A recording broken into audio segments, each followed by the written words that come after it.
हरे कृष्ण। श्रील प्रभुपाद की जय। मंगलाचरण करेंगे। मेरा स्टार्ट करते हैं। ओम अज्ञानतिमिरान्धस्य ज्ञानाञ्जनशलाकया चक्षुरुन्मिलितं येन तस्मै श्रीगुरुवे नमः। श्रीचैतन्यमनोभीष्टं स्थापितं येन भूतले स्वयं रूपः कदा मह्यं ददाति स्वपदान्तिकं वन्देऽहं श्रीगुरो श्रीयुतापदकमलं श्रीगुरून् वैष्णवां च श्रीरूपं साग्रजातं सहगण रघुनाथान्वितं तं सजीवं साद्वैतं सावधूतं परिजनसहितं कृष्णचैतन्यदेवं श्रीराधाकृष्णपादान् सहगण ललिता श्रीविशाखान्वितां च नमो विष्णुपदाय कृष्णपृष्ठाय भूतले श्रीमते भक्तिवेदांत स्वामी नामिने नमस्ते सारस्वती देवे गौरवाणी प्रचारणे निर्वशि शून्यवादी पाश्चात्य देशतारिणे जय श्री कृष्ण चैतन्य प्रभु नित्यानंद श्री अद्वैत गदाधर शिवासादि गौर भक्तवृंद हरे कृष्ण कृष्ण कृष्ण हरे हरे हरे राम राम राम हरे हरे। हरे कृष्णा। श्री प्रभुपाद की जय। आप सभी का स्वागत है भक्ति शास्त्री के इस पाठ्यक्रम में। तो आज हम भक्ति शास्त्री पाठ्यक्रम की तीसरी इकाई आरंभ करने जा रहे हैं। तो तीसरी इकाई में आप सभी का स्वागत है। जैसा कि हमने देखा, भगवत गीता को 3 इकाइयों में विभाजित किया गया है। पहली इकाई में 1 से लेके 6 तक अध्याय हैं, जिसमें कर्म योग प्रधान है, जो कि कर्म योग प्रधान है।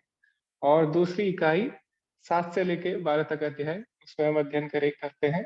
हमने अध्ययन किया तो वो भक्ति योग प्रधान है। लेकिन अभी जो इकाई हम आरंभ करने जा रहे हैं 13 से लेके 18 तक अध्याय, वो ज्ञान योग प्रधान है। तो सबसे पहला प्रश्न यही आता है कि भगवान ने भक्ति के बाद में ज्ञान योग क्यों बोला? क्योंकि भक्ति अपने आप में पूर्ण है ना। तो हमने देखा 8वें अध्याय के अंतिम श्लोक में, 29वें श्लोक में भगवान बोलते हैं, वेदेषु यज्ञेषु तपस्सु चैव दानेषु यत् पुण्य फलम प्रतिष्ठम अत्येति तत्सर्वमिदं विदित्वा योगी परम स्थानम उपेति चाहतम। कि जो लोग भक्ति योग ग्रहण करते हैं, उन्हें वेद पढ़ने का और यज्ञ करने का, दान करने का और पुण्य कर्म करने के लाभ स्वतः ही प्राप्त हो जाते हैं। तो भक्ति योग अपने आप में पूर्ण है। तो फिर क्यों भगवान ने भक्ति योग के बाद ज्ञान योग प्रारंभ किया? सबसे बड़ा प्रश्न यही है। तो आप में से कोई बताना चाहेगा कि क्यों भगवान ने ज्ञान योग के अध्याय भक्ति के बाद बोले हैं ना? भक्ति तो अपने आप में पूर्ण है। तो सबसे पहले चर्चा के विषय हमारा यही रहेगा। जी हरे कृष्णा। हरे कृष्ण प्रभु जी। भगवान ने ज्ञान योग ज्ञान बाद में इसलिए दिया ताकि हमारी भक्ति और दृढ़ हो सके।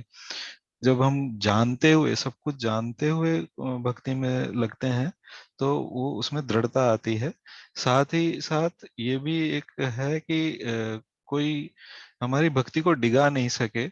दृढ़ता का मतलब यही है, जैसे कोई पंडित है या कुछ दर्शन शास्त्री है, वो विभिन्न तरीके के तर्क देके हमको डिगा नहीं सके। तो हम हमारे अंदर ज्ञान होगा तो हम उसके जो भी वो तर्क देगा उसका खंडन करके हमारी दृढ़ता साबित करेंगे और वहीं पे टिके रहेंगे। हरे कृष्णा प्रभु जी।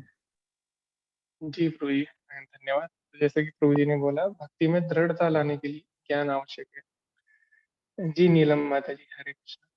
आप बता सकते हैं हरे इसमें कुछ कृष्ण ऐड? प्रभु जी, दंडवत प्रणाम। जी माता, धन्यवाद। जी जैसा प्रभु जी ने कहा वो भी एक है, और एक मेरे विचार से, क्योंकि जैसे अर्जुन को भगवान भगत बनाया है, वो बोले हैं कि परम ब्रह्म, क्योंकि पहले वो मोहित थे, लेकिन अब वो परम ब्रह्म कह के उन्होंने भगवान मान लिया। और जब अब हमने भक्ति के माध्यम से ये जान लिया कि भक्ति करके हमें क्या मिलने वाला है भाई, यहाँ घाटे का सौदा नहीं करना है।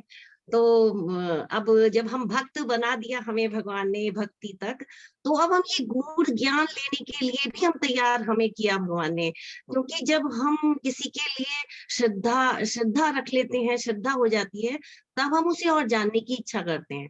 तो यहाँ भगवान ने हमें भक्त बनाया पहले, और उसके बाद हमें अपना ये गूढ़ ज्ञान बता रहे हैं कि भाई अब हमको इच्छा हो गई है कि हम यहाँ पर, जैसे एक मेज पर एक आम रखा है, हमें खाने की इच्छा है, लेकिन भगवान ने उसमें हमें कीड़ा दिखाया है कि वो कीड़े चल रहे हैं तो हम नहीं खाएंगे। तो भगवान ने भक्ति करने के बाद हमें इस भौतिक संसार से हमें जल्दी से जल्दी हम परम धाम भगवान के जाएं, इसलिए। और हमारी श्रद्धा बन चुकी है, हमारी मन स्थिति बन चुकी है भगवान के इस गूढ़ ज्ञान को लेने के लिए, इसलिए भगवान ने भक्ति के बाद ये ज्ञान दिया।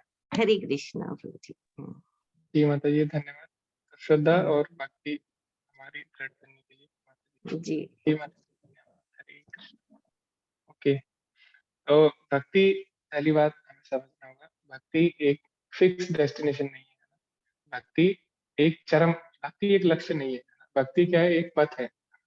तो भक्ति कोई लक्ष्य नहीं है और ये पथ है। जैसे कि भगवान ने 9वें अध्याय में बोला, सुसुखम कर्तुम अव्ययम। भक्ति कभी भी समाप्त नहीं होती। और जैसे जैसे हम भक्ति में आगे बढ़ते हैं, वैसे वैसे माया भी हमें टेस्ट करती है। तो क्या होता है कि हमें पता लगाने के लिए कि हम माया के कौन से गुण से प्रभावित हो रहे हैं, है ना? ये चीज हमें जब तक पता नहीं लगेगी, तब तक हम उससे बाहर नहीं निकल सकते। तो जब भी हम भक्ति करते हैं, तो हमेशा हम क्योंकि जीवात्मा है, तो हम हमेशा माया से प्रभावित हो सकते हैं, कभी भी माया से प्रभावित हो सकते हैं। तो इसीलिए भगवान ने हमें ज्ञान दिया माया के गुणों के बारे में, ताकि हम जान सकें कि हम कौन से गुण में हैं, है ना? और उससे कैसे बाहर निकल सकते हैं। तो जब तक हमें बीमारी का पता नहीं होगा, तब तक हम उससे उसका इलाज नहीं ढूंढ सकते। तो सबसे पहले भगवान इसमें बताते हैं माया के गुणों के बारे में। ठीक है? तो हमें ताकि पता लग जाए हम माया के कौन से गुण में हैं और उससे बाहर निकल सके, है ना? तो भक्ति में ऐसा नहीं है कि एक बार हम भक्ति में दृढ़ हो गए तो अब हमारा पतन नहीं होगा। ठीक है? भक्ति में हमेशा पतन के अवसर बने रहते हैं। जैसे कि हम देखते हैं जय और विजय, वो भगवान के धाम में रहते हैं, फिर भी उनका पतन हो गया। तो इस तरह भक्ति में कभी भी पतन हो सकता है। ठीक है? तो इसीलिए भगवान क्या करते हैं, भगवान साथ में ज्ञान भी देते हैं, ताकि हमें पता लग सके, अपनी गलती हम ढूंढ सकें और उसमें हम सुधार कर सकें। तो इसीलिए भगवान ने ज्ञान दिया। दूसरा, हम भक्ति को भावुक तरीके से ना लें, सेंटिमेंटल तरीके से ना लें, क्योंकि कई लोग बोलते हैं कि भक्ति मतलब आप जो भी करो श्रद्धा से करो, है ना? मन से करो और भगवान प्रसन्न हो जाएंगे। लेकिन ऐसा नहीं है। भगवान बोलते हैं मन से नहीं करना, जो शास्त्रों में ज्ञान दिया है उसके अनुसार भक्ति करनी है ना? तो तो जैसे कि हमारे आचार्य भी बोलते हैं, एकांत की हरेर भक्ति उत्पात एवं कल्पते। जो कि अपने मन से भक्ति की जाती है, वो समाज में उत्पात मचाती है। इसीलिए हमें शास्त्रों के अनुसार भक्ति करनी है, भावुक होकर भक्ति नहीं करनी। जैसे कि कई लोग बोलते हैं कुछ भी करो, भगवान मन से करो, भगवान प्रसन्न हो जाएंगे, लेकिन ऐसा नहीं है। अगर अर्जुन युद्ध ना करता, और वो भी यही बोल सकता था कि मेरा मन कर रहा है युद्ध ना करो, है ना? तो मेरे मन ने ऐसा किया, तो मैं मन से जो भी करूंगा वो सही होगा। लेकिन नहीं, अर्जुन ने पता किया क्या सही है क्या गलत है, उसने ज्ञान प्राप्त किया, फिर उसने जो सही था वो किया। तो इसी प्रकार भक्ति में हमें जानना होगा कि भगवान किससे ज्यादा प्रसन्न होंगे, किस तरह हम भगवान को अच्छे से प्रसन्न कर सकते हैं। उसके लिए ज्ञान होना जरूरी है, ताकि हम भक्ति और अच्छे से कर सके, जैसे कि सभी ने बताया। तो इसी के साथ हम आगे बढ़ेंगे। जी, ओके। तो इस पे हमने चर्चा की है, इकाई के सारे उद्देश्यों पे हमने चर्चा कर दी है। इस इकाई का उद्देश्य छात्रों को भौतिक प्रकृति, सतो रजो तमो, जो प्रकृति के 3 गुण हैं उनके बारे में समझाना। और उसके बाद इस इकाई का उद्देश्य छात्रों को 3 विधियों के लक्षणों, यानी 3 जो गुण हैं उनके लक्षण से अवगत कराना है।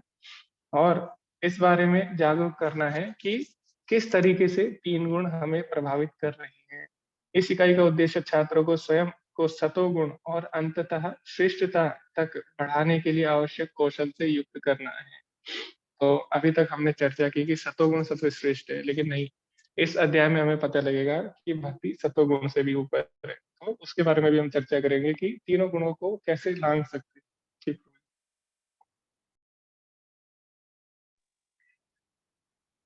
ओके। तो जो इकाई 3 है, उसमें 6 अध्याय हैं। तो 6 अध्याय में हम क्या क्या सीखने वाले हैं? आज का जो पाठ है उसमें हम प्रकृति के 3 गुणों में, यानी 14वें अध्याय से हम मुख्यतः आरंभ करेंगे। और जो 13वां अध्याय है उसी के विस्तार है। जो बाकी अध्याय है उसी को विस्तार रूप से समझाया गया है 13वें अध्याय को। 14वें, 15वें, 16वें और 17वें अध्याय। उसके बाद भगवान पुरुषोत्तम योग के बारे में बताते हैं 15वें अध्याय में, जो कि हम पाठ 2 में सीखने वाले हैं। उसमें भगवान ने इस संसार की तुलना उल्टे बरगद के पेड़ से की है।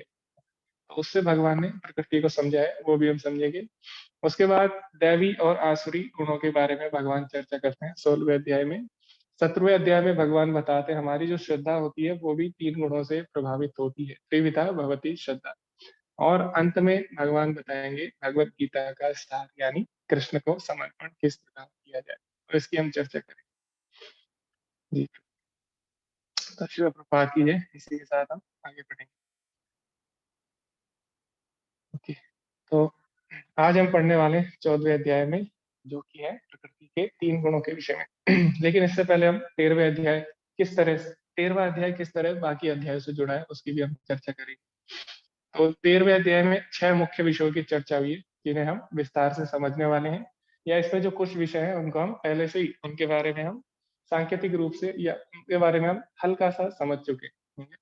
तो जो 13वां अध्याय है उसमें 6 मुख्य विषयों पे चर्चा हुई है। तो 13वां अध्याय आरंभ होता है अर्जुन के प्रश्न से, जिसमें अर्जुन भगवान से 6 चीजों के बारे में पूछता है। प्रकृतिम पुरुषम चैव क्षेत्रम क्षेत्रज्ञमेव च एतत् वेदितुम इच्छामि ज्ञानम ज्ञेयम च केशव। तो अर्जुन भगवान से पूछता है क्षेत्र और क्षेत्रज्ञ क्या है। तो भगवान बताते हैं क्षेत्र क्या है। क्षेत्र ये हमारा शरीर है, और क्षेत्रज्ञ कौन है, इस शरीर को जानने वाला है। तो इसके बारे में हम पढ़ चुके हैं। क्षेत्र है यानी शरीर है, और उसके अंदर 2 चीजें हैं, आत्मा और परमात्मा। लेकिन कई लोग बोलते हैं कि आत्मा और परमात्मा एक ही है ना, जैसे कि मायावादी बोलते हैं आत्मा और परमात्मा एक ही है, लेकिन ऐसा नहीं है। अगर आप 13वां अध्याय ध्यान से पढ़ेंगे, उसमें जो तीसरा श्लोक है उसमें भगवान क्या बोलते हैं, क्षेत्रज्ञम चापी माम विधि, यानी हे अर्जुन तुम मुझे भी एक क्षेत्रज्ञ मानो। तो जो अपि शब्द है वो बहुत ही महत्वपूर्ण है ना। तो भगवान ने बोला मैं भी एक क्षेत्रज्ञ हूँ, ठीक है? ऐसा नहीं है कि मैं ही क्षेत्रज्ञ हूँ। तो 2 तरह के क्षेत्रज्ञ, क्षेत्र मतलब शरीर हो गया, क्षेत्रज्ञ मतलब शरीर को जानने वाला। तो उसमें 2 लोग हैं शरीर को जानने वाले। एक हो गया आत्मा, जो कि अपने शरीर के बारे में जानता है। मैं अपने शरीर के बारे में जानता हूँ, आप अपने शरीर के बारे में जानते हैं। जबकि सत्य तो ये है कि हम अपने शरीर के बारे में भी पूरी तरह नहीं जानते, है ना। जैसे कि हमने 10 दिन पहले रात को क्या खाया हमें नहीं पता, 1 हफ्ते पहले हमने क्या खाया रात को हमें नहीं पता। तो जो पहला क्षेत्रज्ञ है वो उसे अपने शरीर के बारे में भी नहीं पता, लेकिन जो दूसरा क्षेत्रज्ञ है उसको सारे शरीरों के बारे में पता है। और ये बात भगवान ने 4थे अध्याय में भी बोली है। तो कोई बता सकता है 4थे अध्याय में हमें कैसे पता लगता है कि जो दूसरा क्षेत्रज्ञ है परमात्मा, वो सबके बारे में जानता है। भगवान ने कहाँ पे ऐसा बोला 4थे अध्याय में? ओके, कोई बताना चाहेगा? भगवान ने पहले भी बोला है क्षेत्रज्ञ के बारे में 4थे अध्याय में।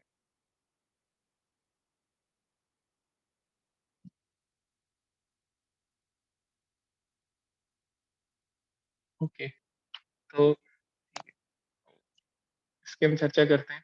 तो अर्जुन ने जब भगवान से प्रश्न पूछा, अर्जुन ने भगवान से क्या प्रश्न पूछा था कि हे भगवान, हे कृष्ण, आप तो मेरे साथ मेरे सखा हो, तो आपने ये ज्ञान सूर्यदेव विवस्वान को कैसे दिया? तो उस समय भगवान कृष्ण ने क्या बोला, बहुनी में व्यतीतानि जन्मानि तब चार्जुना। हे अर्जुन, तुम और मैं अनेकों अनेक बार इस धराधाम पर आ चुके हैं, लेकिन तानि अहम वेद सर्वाणि न तम वेद परंतप, किंतु मुझे सब कुछ ज्ञात है और तुम्हें कुछ भी ज्ञात नहीं है। तो वहां पे भगवान 2 क्षेत्रज्ञ के बारे में बताते हैं ना। एक अर्जुन यानी जीवात्मा, जिसको कि अपने बारे में कुछ भी ज्ञात नहीं है, और एक जो दूसरा क्षेत्रज्ञ है वो स्वयं भगवान है, जिनको कि सबके बारे में ज्ञात है। तो भगवान को ना केवल अपने बारे में ज्ञान ज्ञान है, बल्कि भगवान को अर्जुन के बारे में भी ज्ञान है ना। तो तभी तो भगवान ने बोला कि तुम और मैं अनेकों अनेक बार इस धराधाम पर आ चुके हैं।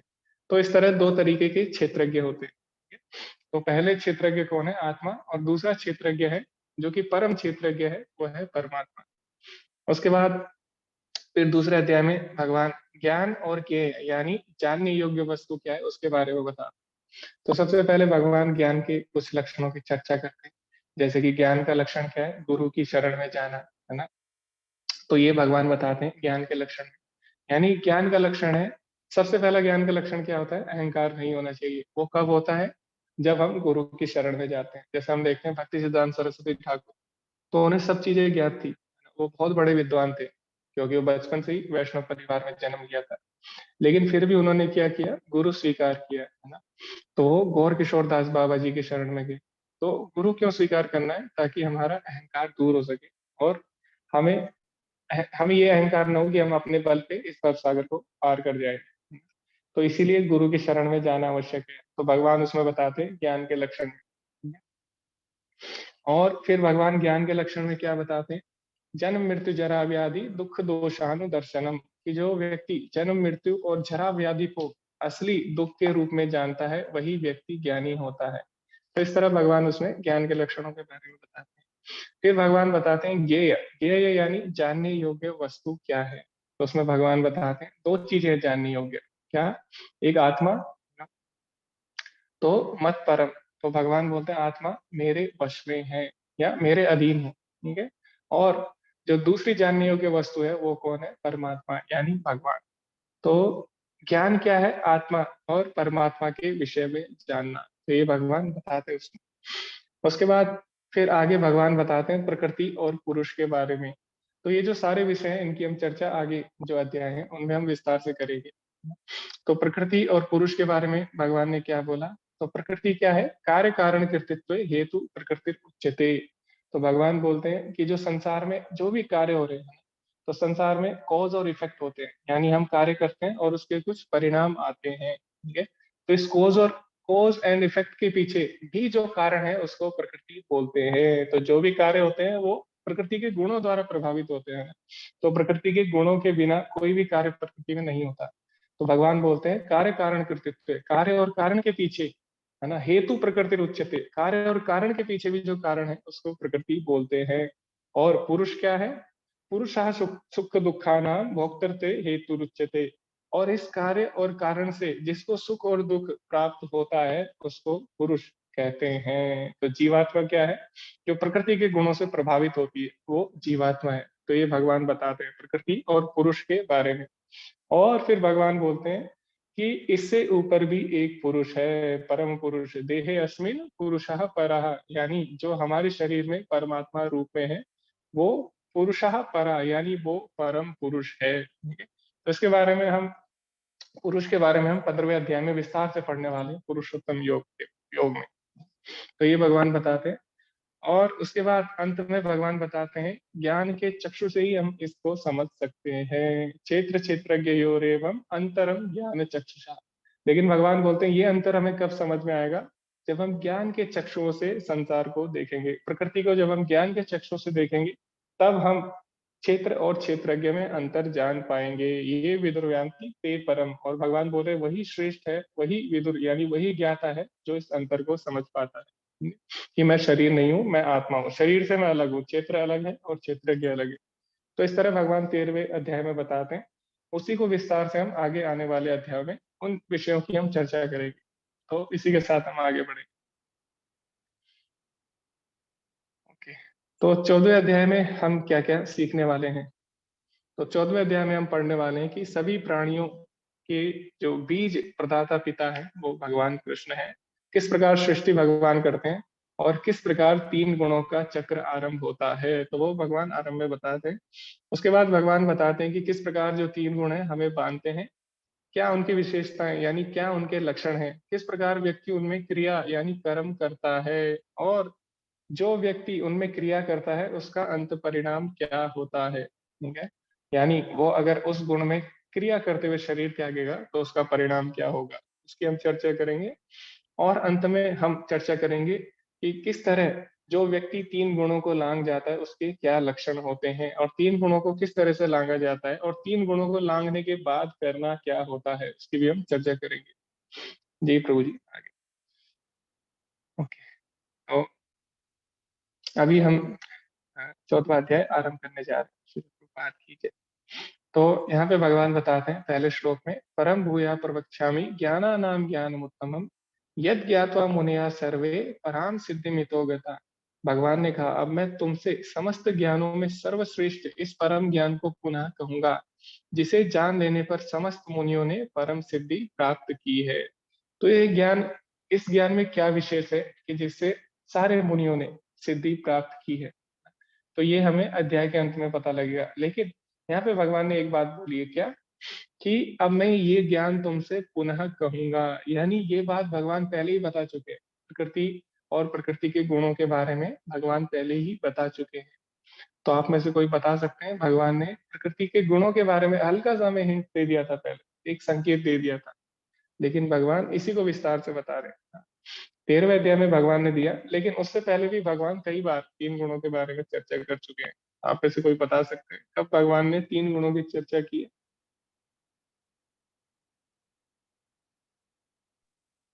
हरे ओके। कृष्ण प्रभु जी। जी माता जी, हरे कृष्ण। तो भगवान ने तो भी बताया था प्रकृति क्रियमाणानि गुणे कर्माणि सर्वश। जी माता जी। जी तो चौथे अध्याय में भी भगवान प्रकृति के गुणों के बारे में बता चुके हैं। जी तनुश्री माता जी, हरे कृष्ण। हाँ हाँ प्रभु जी, वही मैं बताने वाली थी कि प्रकृति क्रियमाणानि गुणैः कर्माणि सर्वशः अहंकार विमूढ़ात्मा कर्ताहम् इति मन्यते। वहां पर भगवान बता दिए थे कि प्रकृति के द्वारा ही सारा कर्म होता है, लेकिन ये जो मिथ्या अहंकार के वजह से हम अपने आप को कर्ता मानते हैं, उसी वजह से ही हम इस भौतिक जगत में फंस जाते हैं प्रभु। ओके, जी माता जी, धन्यवाद। ओके, तो एक और श्लोक है बहुत ही फेमस, वो शायद छूट गया है। जी माता जी, हरे कृष्ण। जी प्रभु जी, ये 7वें अध्याय में भी हम पढ़कर आए, जिसमें 14 श्लोक में कहते हैं, देवी हेश गुणमयी मम माया दुरत्या मामे प्रपद्यन्ते माया मेताम तरन्ति थे। तो जी प्रकृति के माता। तीन गुणों वाली इस मेरी दैवी शक्ति को पार कर पाना कठिन है, किंतु जो मेरे शरणागत हो जाते हैं वे सरलता से इसको पार कर जाते हैं। जी माता जी, धन्यवाद, हरे कृष्ण। जो श्लोक मिस हो रहा था, छूट रहा था, माता जी ने उसको बता दिया। तो भगवान यहाँ पे बोल रहे हैं क्या कि हे अर्जुन, मैं पुनः तुमसे प्रकृति के गुणों के बारे में बताने जा रहा हूँ, तुमको बताने जा रहा हूँ, और ये ज्ञान बहुत ही श्रेष्ठ है, इसीलिए भगवान बार बार इसके बारे में चर्चा कर रहे हैं। तो ऐसा नहीं है कि प्रकृति के गुणों के बारे में हम 14वें अध्याय में पढ़ते हैं, इससे पहले भी भगवान हमें कई बार संकेत दे चुके हैं प्रकृति के गुणों के बारे में। जैसे कि माता जी ने बोला, 7वें अध्याय के 14वें श्लोक में भगवान विस्तार से इसको समझा चुके हैं। देवी ही यश गुणमाई, कि 3 गुणों वाली जो मेरी भौतिक प्रकृति है, हाँ, दुरत्यया यानी इसको पार कर पाना कठिन है, लेकिन माँ में वही प्रपद्यन्ते, जो मेरी शरण में आएगा, माया मिताम तरन्ति थे, वो माया के या प्रकृति के 3 गुणों को लांघ जाता है। तो भगवान बार बार इस ज्ञान को बता चुके हैं, लेकिन 14वें अध्याय में विशेषकर भगवान इसको और विस्तार से बताने वाले हैं। तो इसलिए भगवान बोलते परम भूया यानी पुनः मैं तुमसे बोलने जा रहा हूँ। तो भगवान ने क्या बोला, वो हम आगे पढ़ेंगे। तो भगवान बताएंगे अभी कि प्रकृति किस प्रकार आरंभ होती है, सृष्टि कैसे आरंभ होती है, और 3 गुण कैसे प्रारंभ होते हैं। तो भगवान बताते हैं तीसरे श्लोक में, मम योनिर्महद् ब्रह्म तस्मिन् गर्भं ददाम्यहम् संभवः सर्वभूतानां ततो भवति भारत। तो भगवान बोलते हैं, हे भरत पुत्र, ब्रह्म नामक समग्र भौतिक वस्तु जन्म का स्रोत है, और मैं ही ब्रह्म को गर्भस्थ करता हूँ, जिससे समस्त जीवों का जन्म संभव होता है। संभवा सर्वभूतानाम। तो ब्रह्म के बहुत सारे अर्थ होते हैं। प्रभु जी हरे कृष्ण। जी प्रभु जी, हरे। सॉरी प्रभु जी, आपको डिस्टर्ब करो। प्रभु जी 13th चैप्टर अभी शायद हुआ नहीं है हमारा। हाँ प्रभु जी, अभी मैंने बताया, जैसे कि मैंने बताया भी आपको, कि जो 13 चैप्टर में सब्जेक्ट है, उसको हम आगे के जो चैप्टर है उसमें हम विस्तार से समझने वाले हैं। Okay okay. तो मैंने आपको उसका हिंट दे दिया था ना, 6 जो मुख्य विषय है वो कौन कौन से। जी जी जी। क्षेत्रज्ञ के बारे में हम पढ़ चुके हैं पहले, और प्रकृति और पुरुष के बारे में अभी हम आगे के अध्याय में पढ़ेंगे। ठीक है प्रभु जी। ओके प्रभु जी, ओके। तो जी, तो जो पीपीटी है शास्त्री की, विशेषकर इस कोर्स में इसी प्रकार डिजाइन की गई है। तो उसमें 13वें अध्याय को विस्तार से आगे के अध्याय में समझाने का प्रयास किया गया। ओके, तो जब मैंने ये पीपीटी देखी थी तो मैं भी थोड़ा कंफ्यूज हो गया था, मुझे लगा कि शायद 13वां जो अध्याय है वो मिस हो गया, लेकिन ऐसा नहीं है। ओके, तो इसी को हम 13वें अध्याय को ही विस्तार से, इसमें जो विषय है उनको हम विस्तार से पढ़ने वाले हैं आगे के अध्याय। जैसे कि मैंने आपको बताया था 6 विषय कौन से मुख्य हैं, आधे विषय को हम पहले पढ़ चुके हैं, और आधे जो उसमें विषय बचे हैं उनको हम विस्तार से पढ़ने वाले हैं। तो अभी मैं आपको बताऊंगा कैसे। तो इसमें भगवान बोलते हैं सृष्टि कैसे आरंभ होती है ना। भगवान बोलते हैं कि जो ब्रह्म नामक वस्तु है उसको मैं ही गर्भस्थ करता हूँ, और उसी से सारे जीवों का जन्म संभव होता है। तो ब्रह्म, कई बार हम सोचते हैं ब्रह्म मतलब आत्मा है, और जो मायावादी है वो बोलते हैं ब्रह्म सर्वम खलु खलु इदम ब्रह्म, यानी सब चीज ब्रह्म है ना। तो वो सब चीजों को भगवान बोलने लग जाते हैं, लेकिन ऐसा नहीं है, ब्रह्म के बहुत सारे अर्थ होते हैं। ठीक है, तो ब्रह्म का वास्तविक अर्थ क्या है, अक्षरम ब्रह्म परमम। 8वें अध्याय के तीसरे श्लोक में भगवान बताते हैं कि जो वस्तु जिसका कभी भी नाश नहीं होता उसे ब्रह्म बोलते हैं। तो जरूरी नहीं है ब्रह्म आत्मा हो या परमात्मा हो, यहाँ पे भगवान बताते हैं ब्रह्म किसको बोला है, भगवान ने प्रकृति को ब्रह्म बोला है। तो प्रकृति का भी क्या होता है, प्रकृति भी कभी नष्ट नहीं होती, उसमें सृजन और विनाश चलता रहता है, लेकिन वो भी नष्ट नहीं होती। तो प्रकृति भी शाश्वत है क्योंकि भगवान की शक्ति है। तो उसमें भी लेकिन क्या होता है, सृजन और विनाश बार बार चलता रहता है। तो इसीलिए इसको भी ब्रह्म बोला जाता है प्रकृति को। लेकिन ये कैसा ब्रह्म है, यहाँ पे लिखा है महत ब्रह्म, ये महत तत्व से बनी है। तो जब आप श्रीमद् भागवतम पढ़ेंगे तो उसमें आता है कि सृष्टि के आरंभ में जो महत तत्व होते हैं उसमें 3 गुण रहते हैं। 3 गुण किस अवस्था में होते हैं, निष्क्रिय अवस्था में होते हैं। तो भगवान क्या करते हैं, काल रूप में उसको सक्रिय करते हैं। तो जो महत तत्व में 3 गुण रहते हैं अक्रिय अवस्था में, भगवान काल रूप में उसको क्या करते हैं, सक्रिय कर देते हैं। और जैसे ही काल आरंभ होता है दोबारा से पृथ्वी की रचना और जो चक्र होता है वो आरंभ हो जाता है। तो भगवान बोलते हैं कि महत तत्व जब आरंभ होता है, 3 गुण सक्रिय होते हैं, तो उसके बाद सृष्टि होती है। और सृष्टि में क्या होते हैं, जीवात्माएं दोबारा से शरीर ग्रहण करती है। लेकिन वो शरीर कहाँ से आते हैं, तो भगवान क्या बोलते हैं, सर्व योनिषु कौन्तेय मूर्तया संभवन्तिया तासाम ब्रह्म महद योनिर अहम बीज प्रदापिता। हे कुंती पुत्र, तुम यह समझ लो कि समस्त प्रकार की जीव योनियां इस भौतिक प्रकृति में जन्म द्वारा संभव है और मैं ही उनका बीज प्रदाता पिता हूँ। तो भगवान बोल रहे हैं कि सारे जीव कहाँ से आते हैं, ऐसे नहीं कि प्रकट हो जाते हैं निराकार से। भगवान बोलते हैं नहीं, मैं ही उनको प्रकट करता हूँ, मैं ही जीवात्माओं को शरीर प्रदान करता हूँ। भगवान शरीर कैसे प्रदान करते हैं, उनकी इच्छा अनुसार। जैसे कि हमने 8वें अध्याय में भी पढ़ा, यम यम आप स्मरण भावम त्यजति अन्ते कलेवरम। तो जिसका जो जो भाव होता है, जो जो स्वभाव होता है, उसके अनुसार वो शरीर ग्रहण करता है। तो भगवान क्या करते हैं, जीवात्मा को शरीर देते हैं। और यहाँ पे प्रभुपाद जी अपने तात्पर्य में भी लिखते हैं कि जिस प्रकार क्या करते हैं, कई लोग सोचते हैं कि कई लोग धान को एक जगह रख देते हैं ना, कोने में अंधेरे में, और उससे क्या होता है, कुछ दिनों बाद बिच्छू उत्पन्न हो जाते हैं। तो कई लोगों को लगता है कि धान से बिच्छू उत्पन्न हुए, लेकिन ऐसा नहीं है। धान से बिच्छू उत्पन्न नहीं होते, धान में पहले से ही अंडे थे बिच्छू के, उससे बिच्छू उत्पन्न हुए, है ना। इसी तरह जो जीवात्मा है वो प्रकृति से उत्पन्न नहीं होती, प्रकृति को स्वयं किसी ने उत्पन्न किया है ना। और प्रकृति के अंदर जीवात्माओं को किसी ने गर्भस्थ किया है। किसने किया है, तो भगवान बोले अहम बीज प्रदापिता, मैंने ही सभी जीवात्माओं को गर्भस्थ किया है। और अभी एक बहुत बड़ी स्टडी भी हुई थी, जैसे कि आपने पढ़ा होगा कि एक प्रश्न बचपन से ही सभी इसकी चर्चा करते हैं कि पहले मुर्गी आई या पहले अंडा आया। तो इसी प्रकार एक प्रश्न था कि पहले बीज आया या पहले पेड़ आया। क्यों, क्योंकि बिना पेड़ के बीज संभव नहीं है और बिना बीज के पेड़ संभव नहीं है। तो इस पे बहुत जब स्टडी हुई, और आज आप सर्च करेंगे इंटरनेट पे कि पहले मुर्गी आया पहले अंडा, तो अभी इस पे रिसर्च हो चुकी है और इसके परिणाम सामने आ चुके हैं। तो जब वैज्ञानिकों ने रिसर्च की तो क्या पता लगा उनको कि सबसे पहले बीज आते हैं, यानी सबसे पहले अंडा आता है। तो बीज सबसे पहले आते हैं, यानी पहले पेड़ नहीं आया, पहले बीज आया। पहले मुर्गी नहीं आई, पहले अंडा आया। ठीक है। तो विज्ञान ने हमें बता दिया कि पहले बीज आता है, यानी पहले अंडा आता है। लेकिन वो बीज कहाँ से आया, वो हमें भगवत गीता ने बताया। ठीक है। भगवान बोले अहम बीज प्रदापिता, कि मैं ही बीज प्रदान करता हूँ। ठीक है। तो इसीलिए भगवत गीता सबसे श्रेष्ठ है। तो इसमें भी हमें वो ज्ञान मिलता है। इसी के साथ हम आगे बढ़ेंगे प्रकृति के 3 गुणों के विषय में। तो इसी स्लाइड में जैसे कि हम देखते हैं प्रभु जी, इसी स्लाइड में हम देखेंगे। तो हमने देखा पिछले अध्याय में भगवान ने 3 गुणों के बारे में बताया हमें, क्या कि पुरुषः प्रकृतिस्थो ही भुंक्ते प्रकृति जान गुणा। पुरुषः प्रकृतिस्थो ही, यानी जो जीव है वो क्या करता है, प्रकृति में स्थित रहकर भुंक्ते प्रकृति जान गुणा, जो भौतिक प्रकृति यानी जो 3 गुणों वाली प्रकृति है उसका आनंद लेता है। और उससे क्या होता है वो हम अगली स्लाइड में पढ़ेंगे।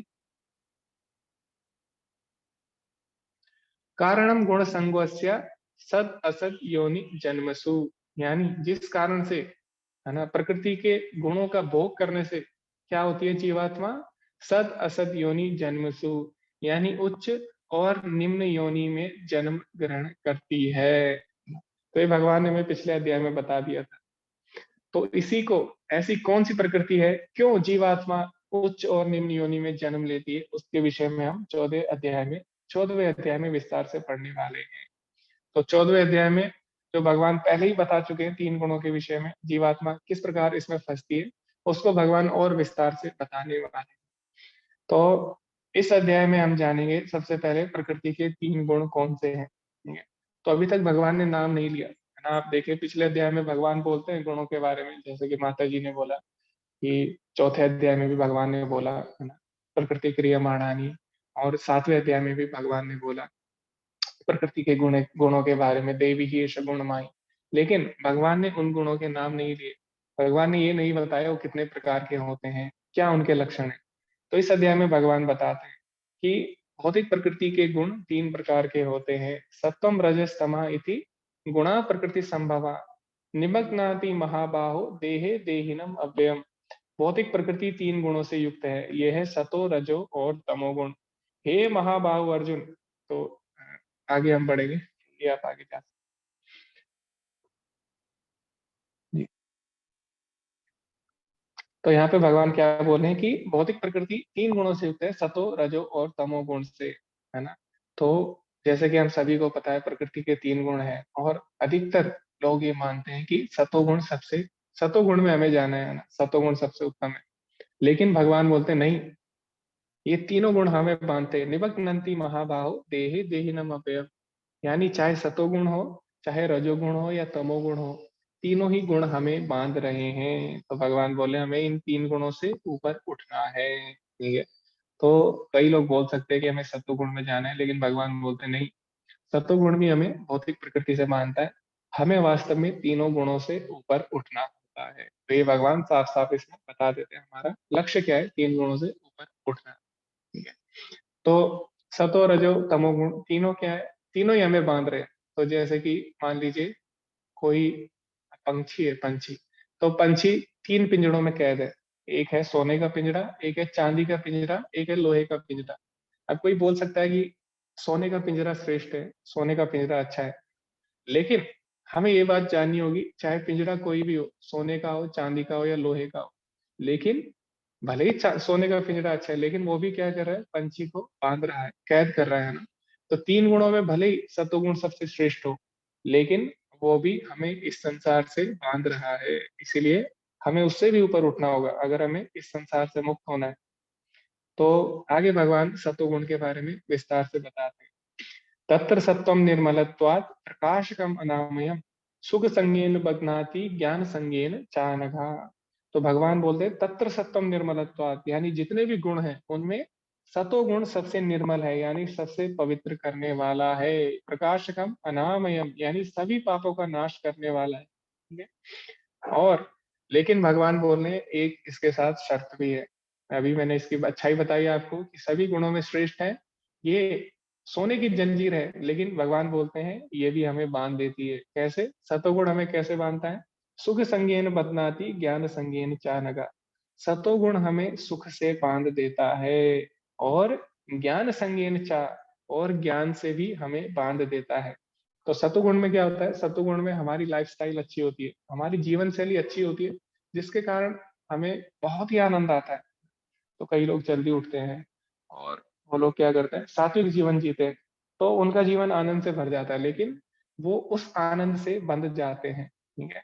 सतोगुण में जो आनंद है उससे भी बंध जाते हैं, और इसमें जो ज्ञान होता है व्यक्ति को, ज्ञान से भी व्यक्ति बंध जाता है, ठीक है। तो जैसे कि हमने देखा कई लोग जाते हैं मेडिटेशन करने, और कई मेडिटेशन ऐसे होती है, विशेषकर कुछ मेडिटेशन ऐसे होती है उसमें मोबाइल फोन अलाउड नहीं होते कुछ दिनों के लिए। तो 10-10 दिन के लिए लोग जाते हैं कैंप में, और वहाँ पे मोबाइल फ़ोन अलाउड नहीं होते।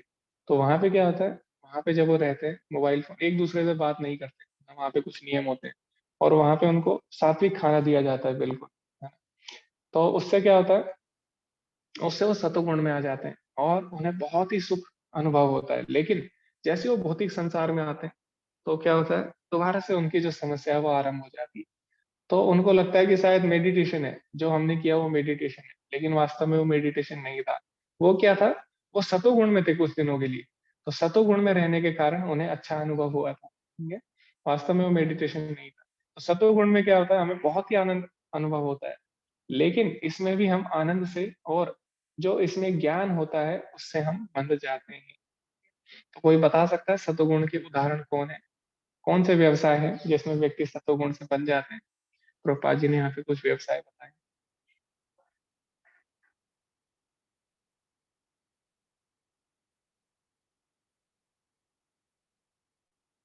जी हरे कृष्ण अनुश्री। हरे कृष्ण प्रभु जी। यहाँ पर वैज्ञानिक दार्शनिक ऐसे प्रभु बताए हैं जो जी जी लोग जी माँ अपने ज्ञान और ज्ञान के अहंकार रहता है। हाँ प्रभु। जी माता जी धन्यवाद। ओके, तो जो कवि रहते हैं वो बहुत ही ज्ञानी होते हैं, कवि, दार्शनिक यानी फिलोसोफर और वैज्ञानिक साइंटिस्ट। तो ये सभी लोग ज्ञानी की श्रेणी में आते हैं ना, इनको बहुत सारा ज्ञान होता है, लेकिन उस ज्ञान से भी ये संसार से बंध जाते हैं। तो जैसे मान लीजिए कोई वैज्ञानिक है, उसको आप बोलोगे कि आप अगले जन्म में क्या बनना चाहते हैं, तो वो बोलेगा कि मेरी तो यही इच्छा है कि मैं अगले जन्म में भी वैज्ञानिक बनूं और जो मेरे प्रोजेक्ट है ना, जो मेरी थ्योरी है उसको मैं पूरा कर सकूं। ठीक है? जो भी मैं रिसर्च कर रहा हूँ मैं उसको पूरा कर सकूं। तो हालांकि वो ज्ञानी है, दार्शनिक है या कवि है, उसके अंदर बहुत ज्ञान है, लेकिन कवि क्या है, उस ज्ञान से वो बंध चुका है, उससे आगे नहीं जाना चाहता है ना। वो भगवान के बारे में नहीं जानना चाहता है।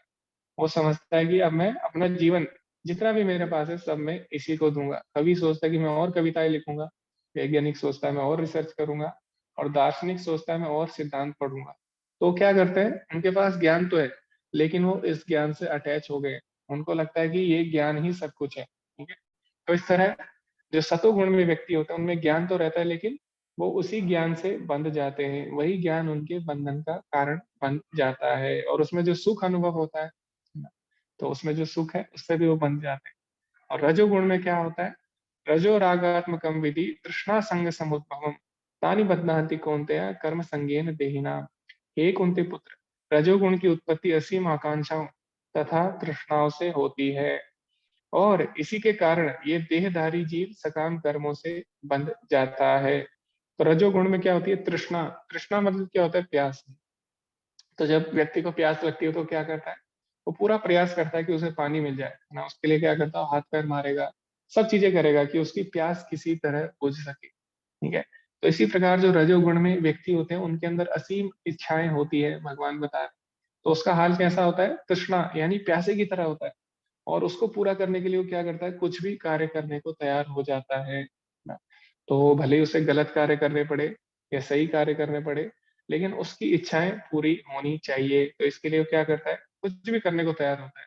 और आपस में ईर्ष्या की भावना आ जाती है ना, आपस में कंपटीशन की भावना आ जाती है, और उसके कारण वो एक दूसरे से ईर्ष्या भी करने लग जाते हैं। लालच, लोभ, ईर्ष्या, ये सब रजोगुण में प्रकट हो जाते हैं। ठीक है? तो जैसे कि आजकल भी हम देखते हैं, मान लीजिए दो लोग सेम तरह का बिजनेस करते हैं, तो दूसरा व्यक्ति क्या चाहेगा, दूसरा व्यक्ति चाहेगा कि ये नहीं सोचेगा कि मैं इससे अच्छा किस तरह बिजनेस करूं, वो ये सोचेगा कि इसका बिजनेस में किस तरह से गिराऊं। तो ये क्या है, कंपटीशन की भावना है ना, स्पर्धा की भावना है। तो इस प्रकार की भावना आती है रजोगुण में, कि मैं ही करता हूँ, मैं ही सबसे श्रेष्ठ रहूं, और मैं ही लीडर यानी मैं ही नेता बना रहा हूँ, मैं ही सबको लीड करूँ। तो ये जो भावना है रजोगुण में आती है, और इसके कारण व्यक्ति क्या करता है, बहुत सारा धन, संपदा और भौतिक चीजें इकट्ठा करने के लिए बहुत प्रयास करता है। तो अधिकतर व्यक्ति हम देखते हैं रजोगुण में ही है ना। तो वो क्या चाहते हैं, हमारे पास ये चीजें हों, वो चीजें हों, हमारे पास अच्छी चीजें हों, सारी अच्छी चीजें हों, संसार की श्रेष्ठ। भले ही उसकी जो आवश्यकता है वो कम चीजों में संपन्न हो रही है। मान लीजिए किसी के पास कार है, उसकी आवश्यकता उसमें पूरी हो रही है, लेकिन नहीं, मुझे और अच्छी कार चाहिए, है ना। और किसी के पास घर है अच्छा, लेकिन उसको और बड़ा घर चाहिए, जबकि छोटे घर में उसकी आवश्यकताएं पूरी हो रही है। तो इस प्रकार की जो भावना है, ये क्या है, रजोगुण के कारण आती है, और ये व्यक्ति को कर्म से बांध देती है, क्योंकि उसके अंदर इच्छाएं हैं, और उनको पूरा करने के लिए उसको कर्म करना पड़ेगा। तो इसके व्यक्ति को कर्म के लिए प्रेरित करती है, भौतिक कर्म के लिए। तो ये रजोगुण का लक्षण है। अभी जो तीसरा गुण है वो क्या है, तमोगुण। तमस्तु अज्ञानजम विधि मोहनम सर्वदेहिनाम परमादालस्य निद्रावी तानि बदनाति भारता। हे भरत पुत्र, तुम जान लो कि अज्ञान से उत्पन्न तमोगुण समस्त देहधारी जीवों का मोह है। इस गुण के प्रतिफल पागलपन यानी प्रमाद, आलस्य और नींद है, जो बद्ध जीव को बांधते हैं। तो तमोगुण, तम मतलब क्या होता है, तम मतलब होता है अंधकार। तो इस गुण में, तमोगुण में क्या होता है, व्यक्ति अंधकार में चले जाता है। अंधकार में चले जाता है मतलब ये नहीं है कि उसको अंधेरे कमरे में बंद कर देता है। अंधकार मतलब होता है अज्ञान। तो व्यक्ति इसमें अज्ञानता में होता है। क्यों? क्योंकि व्यक्ति इसमें केवल प्रमाद आलस्य निद्रा ही, पागलपन में रहता है, और केवल निद्रा आलस में, आलस से भरा रहता है। तो इसमें व्यक्ति योजनाएं बनाता है लेकिन उनको पूरा नहीं कर पाता। तो इसीलिए इस गुण को सबसे नीचे बताया गया है। क्यों? क्योंकि बाकी हम गुण देखें, सतोगुण में भी व्यक्ति कुछ ना कुछ करता है ना। तो व्यक्ति अच्छे काम करता है, पुण्य कर्म करता है, उससे भी बन जाता हो। और जो रजोगुण में व्यक्ति होता है वो उसके अंदर भौतिक इच्छाएं होती है, लेकिन उनको पूरा करने के लिए वो कर्म करता है। भले ही उसकी इच्छाएं गलत है, लेकिन फिर भी वो कुछ ना कुछ कर रहा है। लेकिन तमोगुण में व्यक्ति क्या होता है, केवल योजनाएं बनाता रह जाता है, वो कुछ भी नहीं करता, एक जगह पड़ा रहता है। तो ये तमोगुण के लक्षण है। और तमोगुण को अगर आप अंग्रेजी में देखें, तमोगुण को प्रभुपाद जी ने किस तरह से समझाया उसको, मूड ऑफ इग्नोरेंस। इग्नोरेंस मतलब हम चीजों को इग्नोर करते हैं, है ना। चीजों का हम वैल्यू नहीं देते, अपने जीवन में जो चीजें हो रही हैं उनको वैल्यू नहीं देते और उनको इग्नोर करते हैं। तो यहाँ पे अगर आप तात्पर्य पढ़ेंगे तो प्रभुपाद जी लिखते हैं सबसे बड़ा इग्नोरेंस क्या है समाज में। सबसे बड़ा इग्नोरेंस है कि हम देख रहे हैं कि सभी लोग शरीर त्यागते हैं, और ये हम देखते आए हैं बचपन से। जो हमारे दादा थे, परदादा थे, या हमारे कई जो सगे संबंधी थे, सभी ने शरीर त्यागा है। तो सबसे बड़ा इग्नोरेंस क्या है, यानी सबसे बड़ा अनदेखा करने वाली चीज क्या है, कि हमें भूल जाते हैं कि हमें भी ये शरीर त्यागना है। जबकि हम बचपन से देख रहे हैं कि हर कोई शरीर त्याग रहा है, तो हमें भी ये शरीर त्यागना पड़ सकता है। लेकिन हम जिज्ञासा नहीं करते कि शरीर का उद्देश्य क्या है ना। क्या हम ये शरीर है, और अगर हम इस शरीर से भिन्न है तो हम कौन है और हमारा उद्देश्य क्या है। तो ये जिज्ञासा हमें बचपन से करनी चाहिए थी, जब हमने देखा कि बहुत सारे हमारे सगे संबंधी शरीर त्याग चुके हैं। लेकिन रूपा जी बोलते हैं कि मूड ऑफ इग्नोरेंस के कारण, यानी तमोगुण के कारण व्यक्ति ये चीजें नहीं देख सकता, है ना। और हम देखते हैं कि महाभारत में क्या हुआ। महाभारत में जब पांडवों को वनवास हुआ, तो उस समय हम देखते हैं जब एक बार सभी पांडव प्यास बुझाने के लिए अपने वन में जाते हैं, एक तालाब में जाते हैं, और वहां पे क्या होता है, सभी एक एक करके बेहोश हो जाते हैं। तो उस समय अंत में कौन जाता है, अंत में युधिष्ठिर महाराज जाते हैं, और वो देखते हैं कि उनके सभी भाई मृत पड़े हैं। तो उस समय यक्ष वहां पे प्रकट होते हैं। बहुत लंबी कहानी है, मैं शॉर्ट में बताऊंगा। तो यक्ष जब वहां पे प्रकट होते हैं तो वो पूछते हैं, कुछ प्रश्न पूछते हैं युधिष्ठिर से। तो यक्ष ने एक प्रश्न पूछा था कि इस संसार में सबसे बड़ा अज्ञानता क्या है, ठीक है? सबसे बड़ा इग्नोरेंस क्या है, सबसे बड़ी इग्नोर लोग कौन सी चीज को कर रहे हैं। तो वहां पे, और ये पूछते हैं कि सबसे बड़ा आश्चर्य क्या है, यक्ष यक्ष पूछते हैं युधिष्ठिर महाराज से। तो युधिष्ठिर महाराज बोलते हैं, दुनिया में, संसार में सबसे बड़ा आश्चर्य क्या है, कि सभी लोग मर रहे हैं, सभी लोग मर रहे हैं, और ये बात सबको पता है। और लेकिन फिर भी लोग क्या कर रहे हैं, फिर भी लोग ऐसे जी रहे हैं, ऐसा जीवन जी रहे हैं कि मान लो ये लोग हमेशा से इस संसार में रहने वाले हों, या ये चीजें हमेशा इनके साथ रहने वाली हो। तो यही सबसे बड़ा आश्चर्य है। तो इस तरह युधिष्ठिर महाराज बताते हैं कि व्यक्ति क्या कर रहा है, मृत्यु को अनदेखा कर रहा है। लेकिन ये एक फैक्ट है ना, ये एक तथ्य है, मृत्यु सबको आनी है।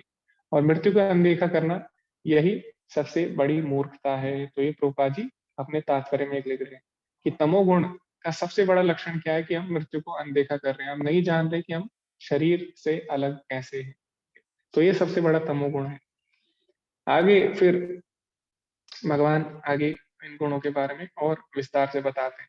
तो भगवान बताते हैं, रजस्तमा अभिभूयाया सत्वम भवति भारत, कि हे भरत पुत्र, कभी कभी ऐसा होता है कि रजोगुण और तमोगुण के लांघकर सतोगुण प्रधान हो जाता है।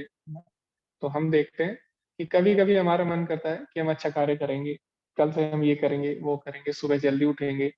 और कभी कभी हमारा मन क्या करता है, रजा सत्वम तमश्चैव, कभी कभी रजोगुण हावी हो जाता है बाकी गुणों पे। और कभी कभी हमारा भी मन करेगा कि हम भी सांसारिक चीजें करें ना, हम भी बहुत सारी संपदा इकट्ठी करें, या हम ये चीजें करें वो चीजें करें। तो कभी कभी हम रजोगुण में आ जाते हैं। और तमा सत्वम रजस्तथा, कभी कभी तमोगुण रजो और सतोगुण पे हावी हो जाता है। तो कभी कभी हम सोचते हैं कि आज हम कुछ नहीं करेंगे, जैसे कई लोग बोलते हैं आज संडे है, आज हम कुछ नहीं करेंगे, पूरे हफ्ते हमने कार्य किया। तो ये क्या है, उस समय तमोगुण हावी उन पे हो गया। तो भगवान यहाँ पे बोलते हैं, ऐसा नहीं है कि हम एक ही गुण में रहते हैं। ये जो गुण है हमारे अंदर फ्लक्चुएट करते रहते हैं, यानी ये गुण बदलते रहते हैं, कभी सतोगुण में रहेंगे, कभी रजोगुण में रहेंगे, और कभी तमोगुण में। तो ये हमारे अंदर चलता रहता है, हमारे शरीर में। लेकिन ये शरीर से बाहर भी ऐसा होता है, ऐसा नहीं है कि केवल हमारे शरीर के अंदर हो रहा है। ये चीजें प्रकृति के बाहर प्रकृति में भी होती है। जैसे कि हम देखते हैं सतोगुण में जब सतयुग था तो उस समय सतोगुणी लोग प्रधान थे, समाज में सतोगुणी लोगों की प्रधानता होती है। फिर आगे जैसे जैसे कलयुग आया तो अभी रजोगुणी लोग प्रधान है समाज में, और जैसे आगे आगे कलयुग बढ़ेगा तो तमोगुणी लोग प्रधान हो जाएंगे। तो हमारे शरीर के अंदर भी गुणों की प्रधानता में प्रतिस्पर्धा चलती रहती है, कभी एक गुण आगे रहता है, कभी दूसरा गुण। इसी प्रकार समाज में भी गुणों की प्रधानता के लिए क्या चलती है, प्रतिस्पर्धा यानी कंपटीशन चलता रहता है। कभी सतोगुणी लोगों का राज होता है, कभी रजोगुणी, कभी तमोगुणी। तो यही बात इसमें भगवान बता रहे हैं कि एक गुण कभी भी गुण एक जगह पे नहीं रहते, बदलते रहते हैं, शरीर में भी और बाहर भी। तो इस प्रकार भगवान बताते हैं। तो आगे इन गुणों में जब व्यक्ति शरीर त्यागते हैं तो उसकी गति क्या होती है, उसके बारे में हम चर्चा करेंगे। प्रभु जी हम आगे बढ़ सकते हैं स्लाइड में। तो इसकी हमने चर्चा की कैसे हमें गुण बांधते हैं, इनके लक्षण क्या है इसके बारे में भी हमने चर्चा की, और इनकी अभी गति क्या होती है उसके बारे में हम चर्चा करने वाले हैं। तो आगे हम बढ़ेंगे।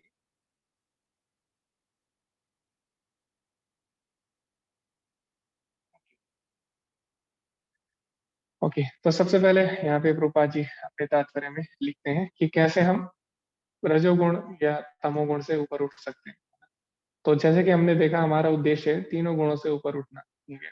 तो वो कैसे होगा, तो प्रभुपाद जी यहाँ पे लिखते हैं, अतः यदि रजोगुण से तमोगुण में अवक्रमित होने के स्थान पर जीवन और कर्म की निर्धारित विधि द्वारा सद्गुण की ओर जाया जाए तो आध्यात्मिक आसक्ति द्वारा क्रोध के हाथ से बचा जा सकता है। तो प्रभुपाद जी बोलते हैं कि हमें रजोगुण से तमोगुण में जाने का प्रयास नहीं करना चाहिए। साधारणतः हम देखते हैं हर कोई रजोगुण में, हर कोई कुछ ना कुछ प्राप्त करना चाहता है और उसके लिए संघर्ष कर रहे हैं। तो बहुत ही कम लोग हैं जो तमोगुण या सत्वगुण में। लेकिन अभी हम बीच में, तो हमें क्या करना है, नीचे की तरफ नहीं जाना, हमें क्या करना है, रजोगुण से ऊपर उठना है। वो कैसे होगा अभी प्रभुपाद जी बताएंगे अगली पीपीटी। जी अगली स्लाइड में प्रभुपाद जी बताते हैं। तो ये श्रीमद् भागवतम का बहुत ही सुंदर श्लोक है। तो उसमें बताते हैं कि भगवान की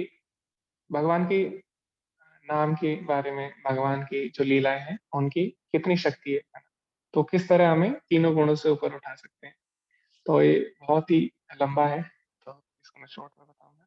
तो उसमें बोला गया है, श्रवताम स्वकथा कृष्ण पुण्य श्रवण कीर्तनम हृदयंतस्तो यभद्राणि विदुनोति सुहस्त्रताम।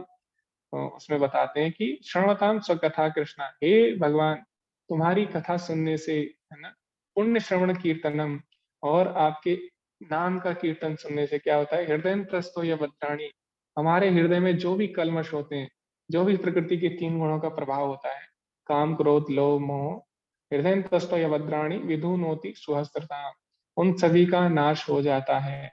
नष्ट प्रायेषु अभद्रेषु नित्यं भागवत सेवया भगवते उत्तम श्लोके भक्तिर्भवति नैष्टिकी। तो यहाँ पे बताया गया है कि किस तरह से अगर व्यक्ति भगवान की पुण्य कथाओं के बारे में सुनता है, भगवान के नाम का जप करता है, तो क्या होता है, वो भक्ति में नैष्टिकी यानी स्थिर हो जाता है। तदा रजस्तमो भावा काम लोभादयश्चये चेतयेते अनाविधम स्थितम सत्वे प्रसीदते।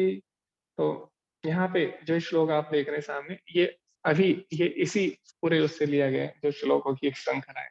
तो यहाँ पे बोला गया तदा रजस्तमो भावा, यानी जो व्यक्ति रजोगुण में होते हैं तो क्या होता है, काम लोभ दयश्चय, उनके अंदर काम लोभ होता है, लेकिन चेतयते अनाविद्यम स्थितम सत्वे प्रसीदते।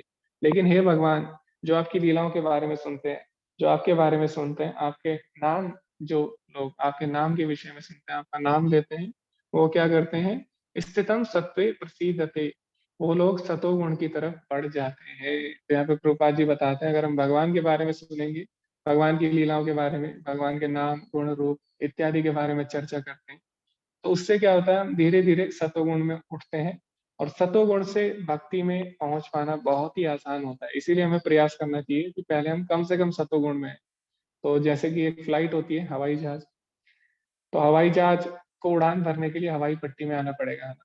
तो इसी तरह हमको भक्ति में आने के लिए सबसे पहले सत्वगुण में आना होता है। वो हम कैसे आएंगे, जब हम भगवान के भक्तों के साथ जुड़ेंगे और भगवान की पुण्य कथा का श्रवण करेंगे। ठीक है जी। तो जी पल्लवी माता जी ने लिखा है इन श्लोकों को। तो आगे हम चर्चा करेंगे, आगे बढ़ते हैं प्रभु जी इसके साथ।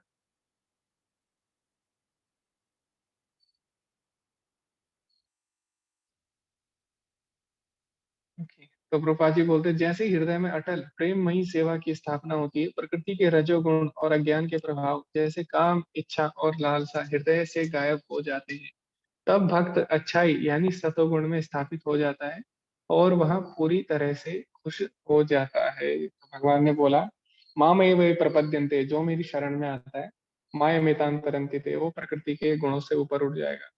तो भगवान की शरण में आने के लिए हमें क्या करना होगा? भगवान के बारे में जानना होगा। तो एक जो सेवक रहता है वो तभी स्वामी की अच्छे से सेवा कर सकेगा जब उसे स्वामी के बारे में ज्ञान होगा। स्वामी के बारे में ज्ञान कैसे होगा? उसके बारे में सुन के। जब हम भगवान के बारे में सुनते हैं, भगवान के भक्तों का संग करते हैं, भगवान के नाम का जप करते हैं, तो हम स्वतः ही रजोगुण और तमोगुण से ऊपर उठकर सतोगुण में आते हैं और फिर वहां से हम भगवान की शुद्ध भक्ति को प्राप्त करते हैं। जी प्रभु।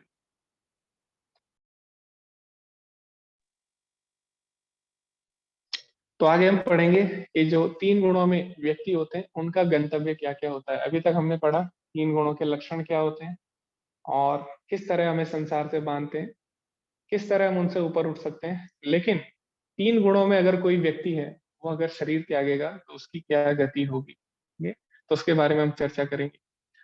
तो यहाँ पे भगवान बताते हैं 14वें श्लोक से, यदा सत्त्वे प्रवर्धेतु प्रलयं यान्ति देहभूत तदो उत्तम विदाम लोकान अमलान प्रतिपद्यते। जब कोई व्यक्ति सतोगुण में मरता है तो उसे महर्षियों के विशुद्ध उच्चतर लोगों की प्राप्ति होती है। अब सतोगुण में क्या होता है? सतोगुण में व्यक्ति को ज्ञान होता है, अच्छा क्या है और बुरा क्या है ना? रजोगुण में क्या है? रजोगुण में व्यक्ति को लगता है कि जो चीज उसकी इंद्रिय तृप्ति करे वही अच्छी है ना? तो वो अच्छे और बुरे में भेद नहीं कर पाता। तमोगुण में व्यक्ति कुछ करता ही नहीं। तो सतोगुण में क्या करता है? व्यक्ति अच्छे काम करता है ना? भगवान ने बोला तत्पर सत्वम निर्मलत्वात्, सतोगुण बहुत ही निर्मल करने वाला होता है। तो उसमें अच्छे कर्म करता है, पुण्य कर्म करता है, सबकी भलाई करता है, तो उससे क्या होता है? वो उच्च लोकों की तरफ जाता है। ठीक है? तो जो अच्छे काम करेगा, पुण्य काम करेगा, वो उच्च लोकों की तरफ जाएगा। ठीक है? ये भगवान पहले भी बता चुके हैं। लेकिन क्या इससे हमारे जीवन का लक्ष्य सिद्ध हो जाएगा? नहीं। तो अगर हम अच्छे काम करते हैं, पुण्य काम करते हैं, है ना, भगवान को केंद्र ना रख के अगर हम पुण्य काम करते हैं, कोई भी काम करते हैं, तो उसमें क्या होता है? तो भगवान बोलते हैं क्षीणे पुण्य मृत्युलोकम विशन्ति। जैसे उनके पुण्य समाप्त होते हैं, उन्हें दोबारा से मृत्युलोक में आना पड़ेगा। 9वें अध्याय के 21वें श्लोक में भगवान बोलते हैं। तो इस तरह सतोगुणी व्यक्ति अच्छे कर्म करते हैं, पुण्य कर्म करके वो उच्च लोकों की तरफ जाते हैं, लेकिन वो शाश्वत नहीं रहता। जैसे उनके पुण्य समाप्त होते हैं, वो दोबारा से इस भौतिक संसार में आते हैं। तो इसीलिए सतोगुण भी हमें संसार से बांधता ही है ना। फिर आगे हम देखते हैं कि जो बाकी लोग होते हैं उनके साथ क्या होता है। तो ये हमने सतोगुणी व्यक्ति के बारे में पढ़ा। तो अभी राजसी प्रलयं गत्वा कर्म संगीषु जायते तथा प्रलीनस्तमसि मूढ़योनिषु जायते। रजोगुणी व्यक्ति प्रलयम यानी मृत्यु के समय गत्वा जाता है कर्म संगीषु यानी कर्मियों के बीच में जन्म ग्रहण करता है। रजोगुणी व्यक्ति कर्मियों के बीच में जन्म लेगा। कर्मी मतलब जो लोग भौतिक संसार में अपनी इंद्रिय तृप्ति के लिए कर्म कर रहे हैं। तथा प्रलीनस्तमसि, जो व्यक्ति तमोगुण में शरीर त्यागेगा, मूढ़ योनिषु जायते, वो निम्न योनि में जन्म ग्रहण करेगा। निम्न योनि यानी पशु योनि या फिर मनुष्य में भी जो अज्ञानी है वो जन्म, ऐसा जन्म वो ग्रहण करेगा। तो मेरा आप सभी से प्रश्न है कि ऐसा क्यों होगा? क्यों रजोगुणी व्यक्ति कर्म संगी यानी कर्मियों के बीच में जन्म ग्रहण करता है और क्यों रजोगुणी व्यक्ति पशु का जन्म धारण करता है या निम्न योनि का जन्म धारण करता है? ऐसा क्यों होता है? क्यों नहीं भगवान सभी को अवसर देते हैं दोबारा से मनुष्य बन के भक्ति करने का? रजोगुणी को क्यों क्यों भगवान तमोगुणी को जानवर बनाए? सबको अवसर मिलना चाहिए ना भक्ति करने का। जी हरे कृष्ण कृष्ण। हरे कृष्णा प्रभु जी, जैसा आपने अभी बताया कि जो तमोगुणी होता है वो कुछ करना नहीं चाहता है, रजो गुणी कर्म में ही इच्छा रखता है, मतलब जिस कर्म से उसकी इंद्रिय तृप्ति हो जाए वो ही करना चाहता है। तो और भगवान साथ में यही कहते हैं अंतमति सुगति। तो रजोगुणी कर्म करने में जिनसे इंद्रिय तृप्ति होती है वो चाहता है, इसलिए उनको वैसे सकाम कर्मियों में जन्म देते हैं। और तमोगुणी कुछ करना ही नहीं चाहता, तो उसकी वो अंतमति वही गति हो जाती है कि उसको कुछ नहीं करने वाली योनियों में भगवान डाल देते हैं। जी जी जी प्रभु जी, धन्यवाद। आपने बहुत ही अच्छा उत्तर दिया। तो ऐसी उसकी इच्छा थी, इसीलिए भगवान ने उसके साथ ऐसा किया। जी हरे कृष्णा। अलका माता जी, आप इसमें कुछ ऐड करना चाहेंगे? हरे कृष्ण प्रभु जी, दंडवत प्रणाम। जी प्रभु जी ने जैसे बताया, तो उसको जो पशु योनि होती है वो प्रभु जी भोग योनि होती है, वो कर्म योनि नहीं है उसमें। तो इसलिए वो, क्योंकि वो सोता रहता है और कर्म नहीं करता है तमोगुण में रह के, तो इसीलिए उसको सिर्फ भोग के लिए पशु योनि में डाल देते हैं। जी जी जी माता जी, धन्यवाद। हरे कृष्ण। ओके। तो जो पशु योनि है उसमें कर्म नहीं होता। जी माता जी ने बिल्कुल सही बोला, वो भोग योनि होती है, उसमें कोई कर्म, उसमें पाप और पुण्य नहीं होता। तो तमोगुणी व्यक्ति कुछ नहीं करना चाहता, पाप पुण्य में भाग नहीं लेना चाहता। भगवान उसको भोग योनि, यानी वो केवल भोग करने के सपने देखता है, तो भगवान क्या करते हैं, उसे केवल भोग योनि में डाल देते हैं, उसमें कोई भी कर्म नहीं होता। जी हरे कृष्णा। अनुश्री माता जी, आप इसमें कुछ ऐड करना चाहते हैं? हरे कृष्ण प्रभु जी, हम पहले ही पढ़ चुके हैं कि मनुष्य अपने मीन्स जीव अपना कर्म फल और इच्छा के अनुसार हिसाब से उसको जन्म योनि मिलता है। तो जो रजोगुण व्यक्ति होते हैं उनके अंदर तृष्णा अर्थात आसक्ति, काम शक्ति ये सारे बहुत प्रबल होता है। तो उन लोगों को उनके अपनी इच्छा से मीन्स इस भौतिक जगत में उनको फिर मनुष्य योनि में जन्म मिलता है। लेकिन जो तमोगुणी होते हैं वो अज्ञानता, प्रमादता, आलस्य ये सारे जो पशु प्रकृति होता है, तो उनको मनुष्य योनि मिलने से भी वो लोग उनका यूटिलाइज नहीं कर पाएंगे, इसीलिए भगवान उनको पशु योनि में निक्षेप करते हैं प्रभु। जी माता जी, हरे कृष्ण। हरे कृष्ण। जी, तो जरूरी नहीं है हमारे कर्म से हमें कोई पशु योनि मिले, हमारी इच्छा भी इसमें महत्वपूर्ण है। जो तमोगुणी व्यक्ति है, उसकी इच्छा होती है कि वो कुछ ना करे। ऐसा नहीं है कि उसने गलत कर्म किए तब उसको पशु योनि मिली। उसने गलत कर्म, अगर उसने इच्छा भी की तब भी उसको पशु योनि मिल जाएगी। ठीक है, तो गलत इच्छाएं भी हमें पशु योनि में धकेल सकती है। इसका बहुत बड़ा उदाहरण है एक, कोई बता सकता है इसका उदाहरण कौन है? जिसने इच्छा की हो और वो पशु बन गया हो। ऐसे बहुत उदाहरण है। भरत महाराज। जी जी जी प्रभु जी, प्रभु जी ने बताया, अरविंद प्रभु जी ने, भरत महाराज। तो जरूरी नहीं है हमारे तमोगुण में रहने के कारण हमें जानवर का शरीर प्राप्त हो, या हमने कोई ऐसे कर्म किए, या हमने कुछ नहीं किया। कभी कभी हमारी इच्छा से भी हमें वो योनि मिल जाती है। जैसे कि हमने देखा भरत महाराज बहुत ही ज्यादा आसक्त हो गए हिरण से, तो इससे क्या हुआ, इससे उन्हें हिरण का शरीर मिल गया। तो जरूरी नहीं है हमारी कर्म से या हमारे गुणों से ही हमें जन्म मिले, पशु योनि मिले। हमारी इच्छाओं से भी, कभी कभी हमारी आसक्तियों से भी हमें पशु योनि मिल सकती है, जैसे कि माता जी ने बताया। हाँ जी। तो यहाँ पे अभी क्या है कि पशु योनि क्यों मिलती है? क्योंकि जो तमोगुणी व्यक्ति होता है उसके सारे कर्म एकदम जानवरों वाले होते हैं। तो जानवर क्या करता है? जानवर चार चीजें करता है: आहार, निद्रा और भय मैथुनम चा। सामान्य तक पशु भी नारायण। पशु और मनुष्यों में ये चीजें कॉमन है, समान है। लेकिन जो मनुष्य को अलग बनाता है वो क्या है? धर्मो ही तेषाम अधिको विशेष। धर्म ही है जो मनुष्य योनि में विशेष है। धर्मेण ही ना पशु के समान। जिस व्यक्ति में धर्म नहीं है वो पशु के समान है। तो जो रजोगुण में व्यक्ति होता है वो कभी कभी अच्छे काम कर लेता है, कभी कभी गलत। वो बस वही काम करता है जो उसको सही लगता है, जो उसकी इंद्रिय तृप्ति कर सके। उसके लिए हो सकता है कभी वो अच्छा काम कर दे, कभी बुरा काम कर दे, तो कुछ ना कुछ करता है। लेकिन जो तमोगुणी व्यक्ति होता है कुछ भी नहीं करता, वो केवल सपने देखता है। आहार, निद्रा, भय मैथुन, बस वो यही करना चाहता है, यही उसकी इच्छा रहती है, इससे बाहर नहीं सोच सकता। तो इसीलिए भगवान क्या करते हैं, उसको ऐसी योनि देते हैं जिसमें वो ये चार चीजें अच्छे से कर सके। ठीक है, आहार, निद्रा, भय मैथुन। तो इसलिए भगवान उसको जानवर का शरीर देते हैं। तो ऐसा नहीं है भगवान उसके साथ बुरा कर रहे हैं। उसको अगर आप पूछो किसी तमोगुणी व्यक्ति को कि अगर आपको जानवर का शरीर मिलेगा तो कैसा लगेगा, तो बोलेगा मुझे तो बहुत अच्छा लगेगा, क्योंकि जानवर के शरीर में मैं चार चीजें अच्छे से कर सकता हूँ, इसमें कोई भी मुझे नहीं रोकेगा, है ना। तो एक तरह से उसके लिए तो भगवान अच्छा ही कर रहे हैं, उसकी इच्छा पूरी कर रहे हैं। हमें ऐसा लग रहा है कि क्यों भगवान ने उसको पशु बना दिया, लेकिन ऐसा नहीं है।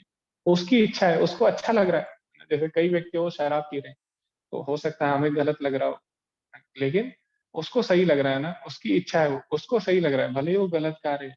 तो इसीलिए भगवान क्या कर रहे हैं, उसकी इच्छा पूर्ति के लिए भगवान ऐसा कर रहे हैं कि उसकी इच्छा पूर्ण हो सके और उसे पता लग सके कि जीवन का उद्देश्य क्या है। तो जब वो पशु योनि में जाएगा तो वहां पे भोग करेगा, तो कुछ समय बाद, बहुत जन्म जन्मांतर के बाद उसे कहीं ना कहीं ये ज्ञान आएगा कि वास्तव में ये असली सुख नहीं है। ठीक है, तो कई लोग, 3 तरह के लोग होते हैं, रूपा जी बताते हैं। पहले जो व्यक्ति होते हैं, मान लो चोरी करना मना है, ठीक है, ऐसा आपने बताया किसी को चोरी करना मना है, तो जो सबसे श्रेष्ठ व्यक्ति होगा वो क्या करेगा, वो केवल सुन के मान जाएगा। हाँ, वो बोलेगा चोरी करना मना है, वो चोरी नहीं करेगा, वो सबसे श्रेष्ठ व्यक्ति है। लेकिन जो दूसरे स्तर का व्यक्ति है वो क्या सोचेगा कि अरे एक बार करके देखता हूँ मैं, चोरी करना मना है, ऐसा क्यों बोला है। वो क्या करेगा, चोरी करेगा, और जैसे उसको पुलिस पकड़ेगी, पुलिस उसको मारेगी, फिर वो क्या करेगा, अगली बार चोरी नहीं करेगा। तो वो क्या करेगा, अपने अनुभव से सीखेगा ना। तो कई लोग होते हैं वो अपने अनुभव से सीखते हैं ना, उनको आप कितना भी बोलो ये चीज गलत है, ये चीज गलत है, ऐसा मत कीजिए, वो नहीं मानेंगे। तो इसीलिए जो तमोगुणी व्यक्ति, उनका कई व्यक्ति, उनको आप कितना भी समझा लो लेकिन वो नहीं सुधरने वाले, हम नहीं सुधरेंगे ना। तो आसुरी प्रवृत्ति होती है, जैसे रावण था, उसको सबने समझाया तब भी नहीं सुधरा। तो ये आसुरी प्रवृत्ति ही होती है, कई बार व्यक्ति नहीं सुधरना चाहता, वो करके देखना चाहता है चीजों को। ठीक है, और जो तीसरे तरह के व्यक्ति होते हैं वो सबसे निचले स्तर पे होते हैं। वो क्या करते हैं, उनको पता है चोरी करना गलत है, वो मार भी खाएंगे पुलिस से लेकिन फिर भी वो चोरी करेंगे। ठीक है, तो इस तरह अलग अलग गुणों के व्यक्ति होते हैं। तो भगवान क्या करते हैं, उनको सुधारने के लिए ये सब कर रहे हैं। जो व्यक्ति बातों से नहीं सुधरते, भगवान के ज्ञान से नहीं सुधरते, वो व्यक्ति फिर क्या करते हैं, अलग अलग योनियों में भटक के बाद में वो सुधर जाते हैं। ठीक है, अल्टीमेटली सबको भगवान के धाम ही आना है, भगवान के पास ही जाना है। लेकिन कई व्यक्ति क्या करते हैं, कई व्यक्ति सुन के समझ जाते हैं, कई व्यक्ति अनुभव करते हैं, और कई व्यक्ति अनुभव के बाद भी नहीं सुधरते। हर तरह के यहाँ पे व्यक्ति है, भगवान सभी की इच्छाएं पूरी करते हैं, सभी को अवसर देते हैं अपने धाम आने का। तो अभी हम आगे बढ़ेंगे इसी के साथ साथ कि जब व्यक्ति 3 गुणों से ऊपर उठ जाता है तो उसके लक्षण क्या क्या होते हैं। तो अर्जुन ने भगवान से पूछा कि हे कृष्ण, जो व्यक्ति 3 गुणों को लांघ जाएगा, कैसे पता लगेगा कि वो व्यक्ति 3 गुणों को लांघ चुका है, उसके क्या क्या लक्षण होते हैं। तो भगवान बताते हैं 22 से लेकर 25वें तक के श्लोक में, भगवान बताते हैं, हे पांडुपुत्र, जो प्रकाश, आसक्ति और मोह से उपस्थित होने पर उनसे घृणा करता है, ना तो उनसे घृणा करता है और ना लुप्त हो जाने पर उनकी इच्छा करता है। जो व्यक्ति भौतिक गुणों की इन समस्त प्रक्रियाओं से निश्चल अविचलित रहता है, यह जानकर कि केवल गुण ही क्रियाशील है, उदासीन और दिव्य बना रहता है। जो अपने आप में स्थित है और सुख और दुख को एक समान मानता है। तब भगवान बोल रहे हैं कि जब ऐसे व्यक्ति के जीवन में द्वंद्व आते हैं, यानी कभी सुख आएगा, कभी अच्छी चीजें आएंगी, कभी चीजें उसके हिसाब से होती है ना, और कभी चीजें उसके हिसाब से नहीं होगी, तो क्या होगा, फिर भी वो अविचलित रहेगा, फिर भी वो भगवान की भक्ति में लगा रहेगा। ठीक है, जैसे कि हम देखते हैं आजकल सर्दी है, तो पहले भी हम भक्ति शास्त्री कर रहे थे, हम लोग सभी लोग मंगल आरती कर रहे थे, सारी चीजें कर रहे थे, अभी भी सर्दी में भी आप सब लोग कर रहे हैं।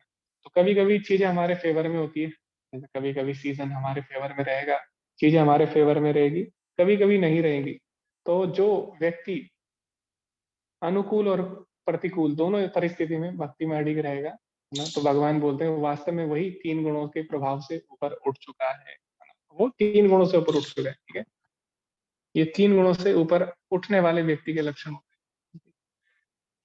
आगे फिर भगवान क्या बताते हैं, जो मिट्टी के ढेले और पत्थर तथा सोने के टुकड़े को समान दृष्टि से देखता है, जो अनुकूल तथा प्रतिकूल के प्रति समान बना रहता है, जो धीर है और प्रशंसा तथा बुराई, मान तथा अपमान में समभाव रहता है, जो शत्रु तथा मित्र के साथ समान व्यवहार करता है, जिसने सारे भौतिक कार्यों का परित्याग कर दिया, ऐसे व्यक्ति को प्रकृति के गुणों के अतीत कहा जाता है। तो यहाँ पे भगवान क्या बोल रहे हैं कि जो व्यक्ति 3 गुणों से ऊपर उठता है वो मिट्टी को और सोने को एक समान दृष्टि से देखता है। तो इसका मतलब क्या है, कोई समझा सकता है इसका मतलब, मिट्टी और सोने को कैसे एक समान दृष्टि से देख सकता है, क्योंकि मिट्टी से तो हम घर बना सकते हैं, सोने से नहीं बना सकते हैं घर।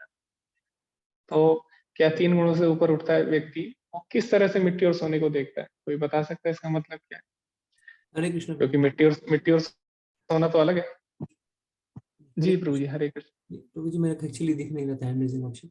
मतलब वो है कि जो 3 गुणों से ऊपर उठता है वो ये देखता है कि हर किसी चीज को मैं भगवान की सेवा में कैसे लगा दूं।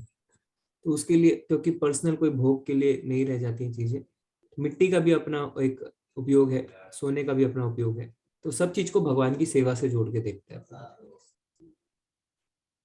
ओके जी प्रभु जी, धन्यवाद।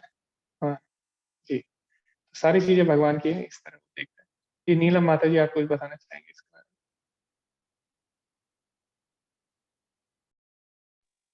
हरे कृष्णा प्रभु जी। हाँ, जैसा कि प्रभु जी ने बताया कि जो जब तीनों गुणों से जब ऊपर हो जाता है, तो ये नहीं है कि वो मिट्टी और सोने को, दोनों को, सोने को या उसको पैसा मिलेगा तो वो मिट्टी की तरह बाहर फेंक देगा और मिट्टी को अंदर, नहीं, ऐसा नहीं है। वो वैसे ही समझ जाता है कि दोनों ही भगवान के हैं और भगवान के लिए ही यूज करना है। वो अपनी आसक्ति नहीं रखता और उसको, सोने को मिट्टी और मिट्टी को सोना, मतलब उसका यूज जो है वो भगवान की इंद्रियों को तृप्त करने के लिए करता है। वो ये नहीं है कि सोने को भी बाहर फेंक देगा और मिट्टी को मिट्टी की तरह, उसको पता है उस चीज का, लेकिन वो उसका यूज अपनी इंद्रियों की तृप्ति के लिए नहीं करता, वो में? भगवान की इंद्रियों को तृप्त करने के लिए करता है। जी। जी माता जी, ठीक है। ओके, तो इसका मतलब ये नहीं है कि तीन गुणों से ऊपर उठ के व्यक्ति मूर्ख हो जाता है ना। वो सोने और मिट्टी को एक समान देखने का मतलब ये नहीं है कि वो मूर्ख हो जाएगा, सोने को भी फेंक देगा, मिट्टी को भी फेंक देगा, ऐसा नहीं है। तो तीन गुणों से ऊपर उठ के एक समान दृष्टि से देखना, इसका मतलब ये है कि वो सारी चीजों को भगवान का समझता है। जैसे कि ईशोपनिषद में लिखा गया, ईशावास्यम इदम सर्वम यत् किंचित जगत्याम जगत, जगत में जो भी चीज है वो भगवान द्वारा नियंत्रित है और भगवान की है। तो जो तीन गुणों से ऊपर उठता है, वो सारी चीजों को भगवान से संबंधित देख सकता है। और वो क्या चाहेगा कि सारी चीजें भगवान की सेवा में लगे। ठीक है, ऋषिकेन ऋषिकेश सेवनम, सारी इंद्रियों द्वारा सारी वस्तुओं को भगवान की सेवा में लगाता है। तो इसीलिए वो सोने को भी लगाएगा भगवान की सेवा में, मिट्टी को भी भगवान की सेवा में लगाएगा। तो इस तरह वो सबको समान दृष्टि से भगवान की वस्तुओं के रूप में सबको देखेगा। तो जैसे कि प्रभुपाद जी से किसी ने एक बार पूछा कि अगर आपको कोई बहुत सारा सोना दे तो आप क्या करोगे, तो उसको लगा प्रभुपाद जी सन्यासी है, वो बोलेंगे नहीं, मैं सोना नहीं रखूंगा, जैसे कि कई लोग करते भी हैं। लेकिन प्रभुपाद जी ने बोला नहीं, मैं सोना रख लूंगा और उसको भगवान की सेवा में लगाऊंगा, उससे बहुत सारे मंदिर बना। तो इस तरह जो भगवान के भक्त होते हैं किसी भी चीज को नहीं त्याग। कभी कभी परिस्थितियां आती है, कभी कभी भगवान, यहाँ पे भगवान बोल रहे हैं, तो कभी कभी मोह के उपस्थित होने पर ना तो उनसे घृणा करेगा और ना ही लुप्त हो जाने पर उनकी इच्छा करेगा। तो अगर उसके जीवन में सोना आएगा तो ऐसा नहीं है वो सोने से आसक्त हो जाएगा, सोना चले जाएगा तब भी वो भक्ति करेगा, सोना आएगा तब भी भक्ति करेगा। वो क्या चाहेगा, सोना भगवान की सेवा में लगे, चाहे मिट्टी हो या सोना, दोनों भगवान की सेवा में लगे। तो इस तरह वो समान दृष्टि से देखेगा। और यहाँ पे एक और चीज भगवान ने बताई है अच्छे से, कि मान और अपमान में समान बना रहता है। तो भक्तों के जीवन में कभी कभी हो सकता है आपको बहुत प्रशंसा मिले, कोई आपकी प्रशंसा करे कि आप बहुत अच्छा कार्य कर रहे हैं और आपको अच्छा लगे हमारी प्रशंसा हुई, लेकिन ऐसा हर बार नहीं होने वाला। कई लोग आपको क्रिटिसाइज भी कर सकते हैं। जैसे जो लोग भक्त लोग जाते हैं बुक डिस्ट्रीब्यूशन करने, तो कई लोग हैं उनको बहुत सम्मान देते हैं कि आप इतनी धूप में आप बुक बांट रहे हैं, पुस्तकें बांट रहे हैं, भगवत गीता बांट रहे हैं। कई लोग उनको डांटते भी है कि आप ये क्या कर रहे हैं, क्यों आप भगवत गीता बांट रहे हैं सड़क पे, क्यों आप हमें परेशान कर रहे हो, ठीक है, आप लोग बिजनेस कर रहे हो। कई लोग उन्हें डांटते भी है। तो लेकिन भक्त इससे प्रभावित नहीं होते, चाहे कोई उनकी प्रशंसा करे या कोई बुराई करे, वो क्या करते हैं, अपने कर्तव्य का पालन करते रहते हैं। तो ऐसा नहीं है भक्त के जीवन में अपमान नहीं आएगा। भगवान बोलते हैं मान अपमान आएगा ही आएगा, लेकिन भक्त कभी भी विचलित नहीं होंगे, क्योंकि वो तीन गुणों से ऊपर उठ चुके हैं। शत्रु और मित्र को के साथ समान व्यवहार करते हैं। तो इसके बहुत ही सुंदर उदाहरण है। जो लोग अपने शत्रु के साथ भी समान व्यवहार करते हैं, भले उनके साथ कितना भी बुरा किया शत्रु ने, लेकिन फिर भी उन्होंने उनसे द्वेष नहीं रखा। कोई बता सकता है ऐसे उदाहरण कौन से हैं? आपको हैंड रेस करना होगा, ठीक है? ताकि इससे हम एक कर्मिक तरीके से सभी लोग अपना उत्तर दें। तो कोई बता सकते हैं ऐसे उदाहरण, ऐसे भक्त जो लोग शत्रुओं को भी समान दृष्टि से देखते हो? जी गौरव प्रभु जी, हरे कृष्ण। जी प्रभु जी, अम्बरीश महाराज जो एक सबसे बड़े उदाहरण है, किस तरीके से जी दुर्वासा मुनि ने उनके साथ दुश्मनी निकालने की कोशिश करी, और पर फिर जी उसके जी बाद भी तुरंत वो उन्हें क्षमा कर देते। जी जी जी, धन्यवाद प्रभु जी, आपने अच्छा उदाहरण दिया। जी अलका माता जी। प्रभु जी उनको बोल सकते हैं क्या, निताई भगवान को? तो उन्होंने जगाई मदाई का उद्धार किया था। मतलब शत्रु तो खैर नहीं थे, वो उन्हें भक्त बनाया था, तो ये आ सकता है क्या? जी माता जी, ये उसमें आएगा असुर लोगों में। असुर लोग, ओके, हाँ, ठीक तो है असुर है। जी जी। हरे कृष्ण। जी, हरे कृष्ण। तो उनकी पर्सनल कोई दुश्मनी नहीं थी, उनसे शत्रुता नहीं थी, जगाई मदाई। जी हरे कृष्णा प्रभाकर प्रभु जी। हरे कृष्णा प्रभु जी।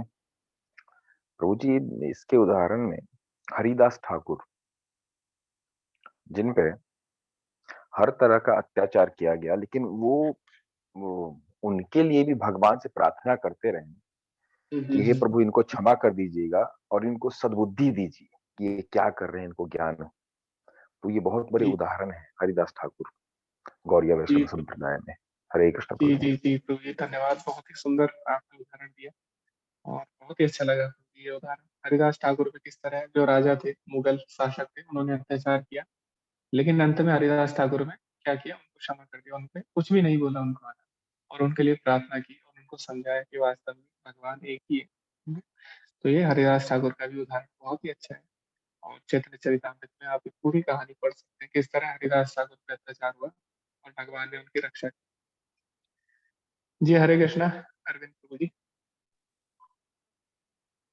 जी प्रभु जी, आप म्यूट हो गए। हरे कृष्ण। हरे कृष्णा प्रभु जी। प्रहलाद महाराज इसके उदाहरण है। उनके पिताजी ने उनको बहुत कष्ट दिया, पर अंत समय में जब नरसिंह देव आते हैं तो उनसे उनकी ही कैसे उनकी गति होगी उसके बारे में पूछते हैं। और जी जी जी दूसरे उदाहरण हनुमान जी हैं प्रभु जी।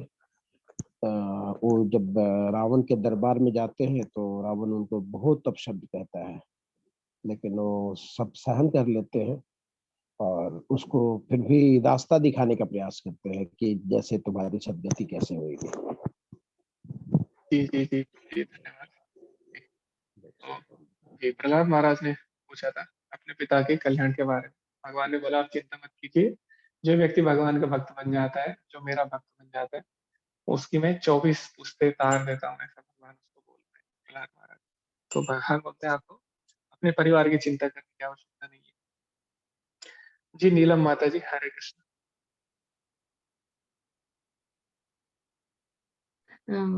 हरे कृष्णा प्रभु जी। प्रभु जी, प्रभुपाद जी ने अपने एक तात्पर्य में जीसस क्राइस्ट का भी बताया है कि जैसे क्राइस्ट ने उनके ही शिष्यों ने उनको मारा था, लेकिन फिर भी उन्होंने उनको माफ किया था। जी जी जी माता जी, धन्यवाद। ये भी एक उदाहरण है। जी जी जी रितेश प्रभु जी, हरे कृष्णा। हरे कृष्ण प्रभु जी, दंडवत प्रणाम। प्रभु जी, ये उदाहरण माता कैकेयी का भी ले सकते हैं। जब भगवान राम को उन्होंने 14 वर्ष का वनवास के लिए दशरथ जी से बोला था, तो जब भरत महाराज गए थे उनको चित्रकूट पर्वत पे मनाने के लिए, तो सारे लोग नाराज थे कि कैकेयी ही सबकी दुश्मन है। फिर भी भगवान राम ने सबको बोला था कि आप जाकर के भरत को बोले थे कि आप जाकर के राज्य कीजिए, और सबसे इम्पोर्टेंट है कि आप माता कैकेयी का देखभाल कीजिए, उनको क्षमा कीजिए। तो माता कैकेयी का उदाहरण ले सकते हैं प्रभु जी जी प्रभु जी, धन्यवाद। वैसे भगवान से सब भगवान है, लेकिन फिर भी उनकी जो लीला है वो मनुष्य लीला थी, तो इसलिए हम उनका उदाहरण ले सकते हैं यहाँ पे। जी जी प्रभु जी, धन्यवाद। तो एक और उदाहरण है जिसको हम भूल गए हैं, और इसके इसके बारे में हम पढ़ रहे हैं, वो कौन है, अर्जुन। ठीक है, तो अर्जुन का उदाहरण भी है, और अर्जुन इसमें सबसे बड़ा उदाहरण है। क्यों? क्योंकि अर्जुन पे बचपन से अत्याचार होते आ रहे हैं, जो कौरव है उन पे बचपन से अत्याचार कर रहे हैं, लेकिन फिर भी अर्जुन क्या कर रहा है, अर्जुन चाहता है कि इनको ना मारे। तो यहाँ पे अर्जुन का भी हम उदाहरण ले सकते हैं, क्योंकि अर्जुन भगवान का भक्त है, इसीलिए वो क्या कर रहा है, उनको समान दृष्टि से देख रहा है, उनको क्षमा करना चाहता है। लेकिन भगवान के भक्त भले ही क्षमा कर दे, लेकिन भगवान कभी भी अपने भक्तों के शत्रुओं को क्षमा नहीं करते। भगवान अपना अपमान सह सकते हैं, लेकिन अपने भक्तों का अपमान नहीं सह सकते। इसीलिए अम्बरीश महाराज ने भले ही क्षमा कर दिया दुर्वासा मुनि को, भगवान ने क्षमा नहीं किया। अर्जुन ने भले ही क्षमा कर दिया कौरवों को, लेकिन भगवान ने बोला नहीं, ये क्षमा योग्य नहीं है, इन्होंने मेरे भक्तों के प्रति अपराध किया है। तो भगवान के भक्त भले ही हमको क्षमा कर दें या अपने शत्रुओं को क्षमा कर दें, क्योंकि वो दयालु है ना। हम बोलते भी हैं कृपा सिंधु भी बचा। तो जो वैष्णव होते हैं कृपा के सागर होते हैं, ठीक है। तो वो क्या करते हैं, सबको अपना हित, सबको अपना मित्र मानते हैं, किसी को भी अपना शत्रु नहीं मानते। तो शत्रु का मतलब होता है जिसको हम क्षति पहुंचाना चाहते हैं। छता चाहता है शत्रु, लेकिन वैष्णव किसी को भी क्षति नहीं पहुंचाना चाहता। क्यों? क्योंकि पतितनां पावनेभ्यो कृपा सिंधु पतितों को पावन करने वाले हैं, कृपा के सागर हैं, तो किसी को नुकसान नहीं पहुंचाना चाहते। इसीलिए वैष्णव का कोई भी शत्रु नहीं होता, वो किसी को शत्रु नहीं मानता। तो भले ही वैष्णव किसी को क्षमा कर दे, लेकिन भगवान अपने भक्तों के शत्रु को क्षमा नहीं करते, ठीक है। भगवान के भक्त भले ही क्षमा करते, लेकिन भगवान कभी भी क्षमा नहीं करते। इसीलिए हमें वैष्णव अपराध से हमेशा बचना चाहिए, है ना। तो इस तरह यहाँ पे भगवान बताते हैं जो व्यक्ति 3 गुणों से ऊपर उठता है उसके क्या क्या लक्षण होते हैं। तो इस तरह भगवान ने विस्तार से समझाया। आगे फिर भगवान बताते हैं अगर कोई 3 गुणों से ऊपर उठ गया तो अब उसको क्या करना है। ठीक है, प्रभु जी हम आगे बढ़ सकते हैं स्लाइड में।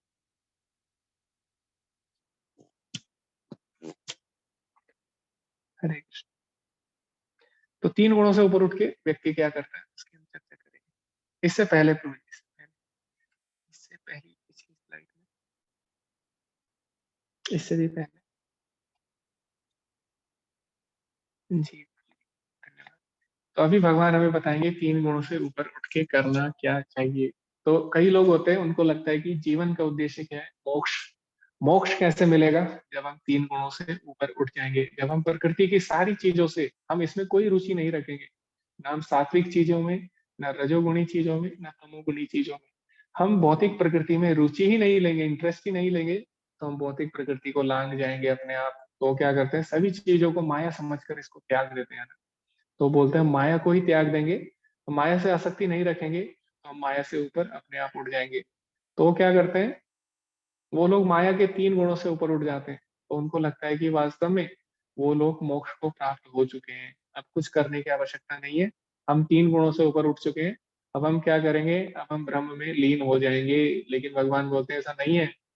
3 गुणों से ऊपर उठ के क्या करना है, माम चायो अभिविचारेण भक्ति योगेन सेवते सा गुणा समतीत्येत्यान ब्रह्म भूयाय कल्पते।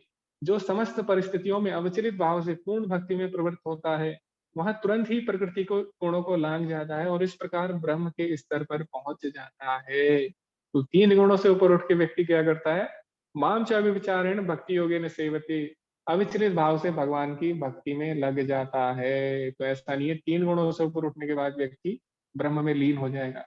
भगवान बोलते हैं इसी अवस्था को ब्रह्मभूत अवस्था कहा जाता है। तो ब्रह्मभूत अवस्था ये नहीं है कि आप 3 गुणों से ऊपर उठ के ब्रह्म में लीन हो जाएंगे। ब्रह्मभूत अवस्था मतलब है आप 3 गुणों से ऊपर उठ के भगवान की और अच्छे से सेवा करेंगे, है ना। तो जब तक हम 3 गुणों से ऊपर नहीं उठ सकते, जब तक हम 3 गुणों से ऊपर नहीं उठते, तब तक हम भगवान की सेवा अच्छे से नहीं कर सकते। क्यों? क्योंकि भगवान 3 गुणों से ऊपर है। और जब व्यक्ति 3 गुणों से ऊपर उठ जाता है, उसके अंदर भी भगवान के गुण आ जाते हैं। सच्चिदानंद, भगवान क्या है, सत चित और आनंद। तो जब व्यक्ति 3 गुणों से ऊपर उठेगा, वो भी अपनी सच्चिदानंद अवस्था को प्राप्त कर लेता है। लेकिन उसके बाद उसको क्या करना है, उसके बाद उसको भगवान की सेवा करनी होती है। तो जैसे एक राजा का मंत्री होता है, सेवक, अच्छी तरह सेवा करने के लिए राजा की, उसके अंदर भी राजा के जैसे गुण होने चाहिए। जैसे कि राजा अगर सुबह उठता है तो उसको भी सुबह उठना पड़ेगा। राजा अगर बहुत सारी भाषाओं में बात करता है, उसको भी करना होगा राजा से, ताकि अच्छी तरह बात कर सके। पता लगा सेवक को इंग्लिश आती है, राजा को हिंदी आती है, तो अच्छे से सेवा नहीं हो पाएगी, है ना। तो सेवक को भी वही आना चाहिए जो राजा को आता है, उसके अंदर भी वही गुण होने चाहिए। अगर राजा तेज दौड़ता है, तेज घोड़ा चलाता है, घुड़सवार है, तो सेवक को भी अच्छा घुड़सवार होना चाहिए, तभी तो राजा के साथ रह पाएगा। तो इसी तरह सेवक के अंदर सारे गुण होने चाहिए जो राजा के अंदर होते हैं, स्वामी के अंदर होते हैं। तो जब हम 3 गुणों से ऊपर उठ जाते हैं, क्योंकि भगवान 3 गुणों से ऊपर है, तो हम उनकी अच्छे से सेवा कर सकते हैं। तो भगवान बोलते हैं ब्रह्मभूत अवस्था क्या है, 3 गुणों से ऊपर उठकर भगवान की सेवा करना, ना कि 3 गुणों से ऊपर उठ के ब्रह्म में लीन हो जाना।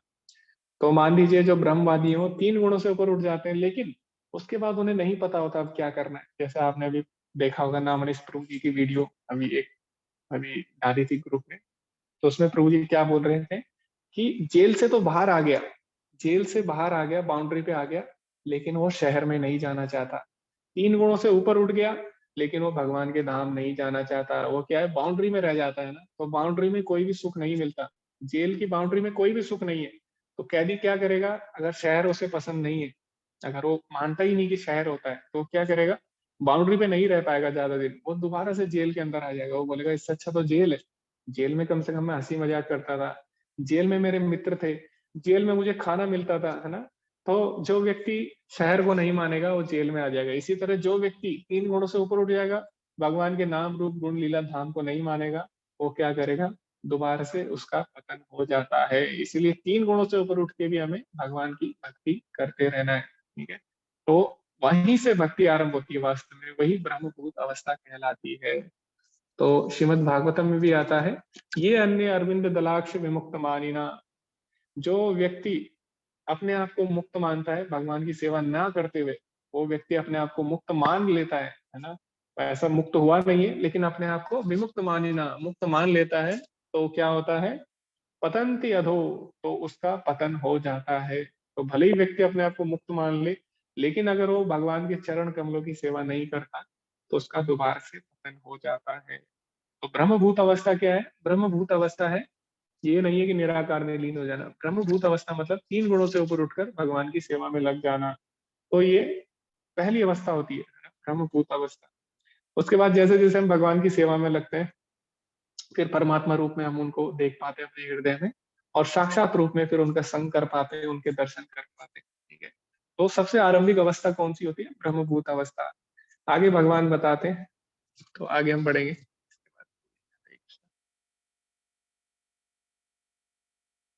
जी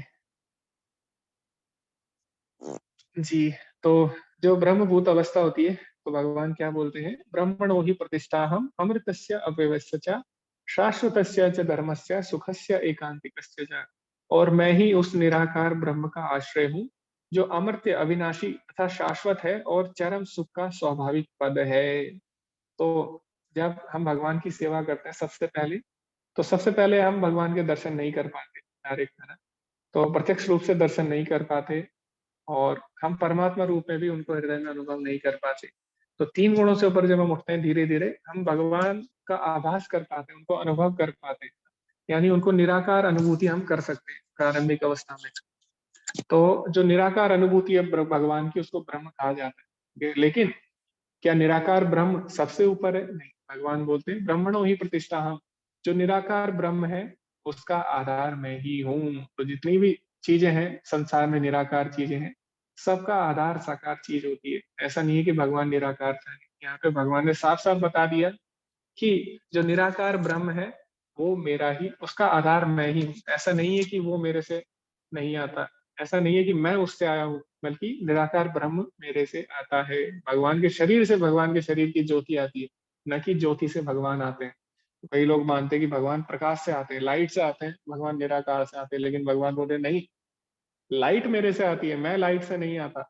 बल्ब से लाइट आती है, लाइट से बल्ब नहीं आता। ये चीज हमें ध्यान देनी होगी, ठीक है।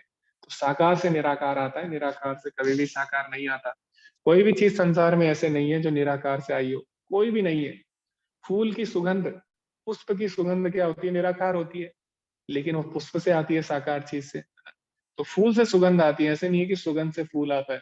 इसी तरह जो सूर्य की रोशनी आती है वो सूर्य से आती है ना, साकार से आती है। ऐसा नहीं है कि सूर्य की रोशनी से सूरज आया है। तो संसार में कोई भी चीज है निराकार चीज, वो साकार चीज से ही आती है। इसी तरह जो निराकार अनुभूति है, निराकार ब्रह्म है, भगवान बोलते हो मेरे से ही आता है, भगवान के शरीर की ही कांति है, ठीक है। तो ये बात हमें समझनी होगी। और ब्रह्म संहिता में भी बोला गया क्या, श्यामम त्रिभंग ललितम नियतः प्रकाशम, कि भगवान का शरीर कैसा है, उससे हमेशा नियता प्रकाशम, प्रकाश निकलता रहता है।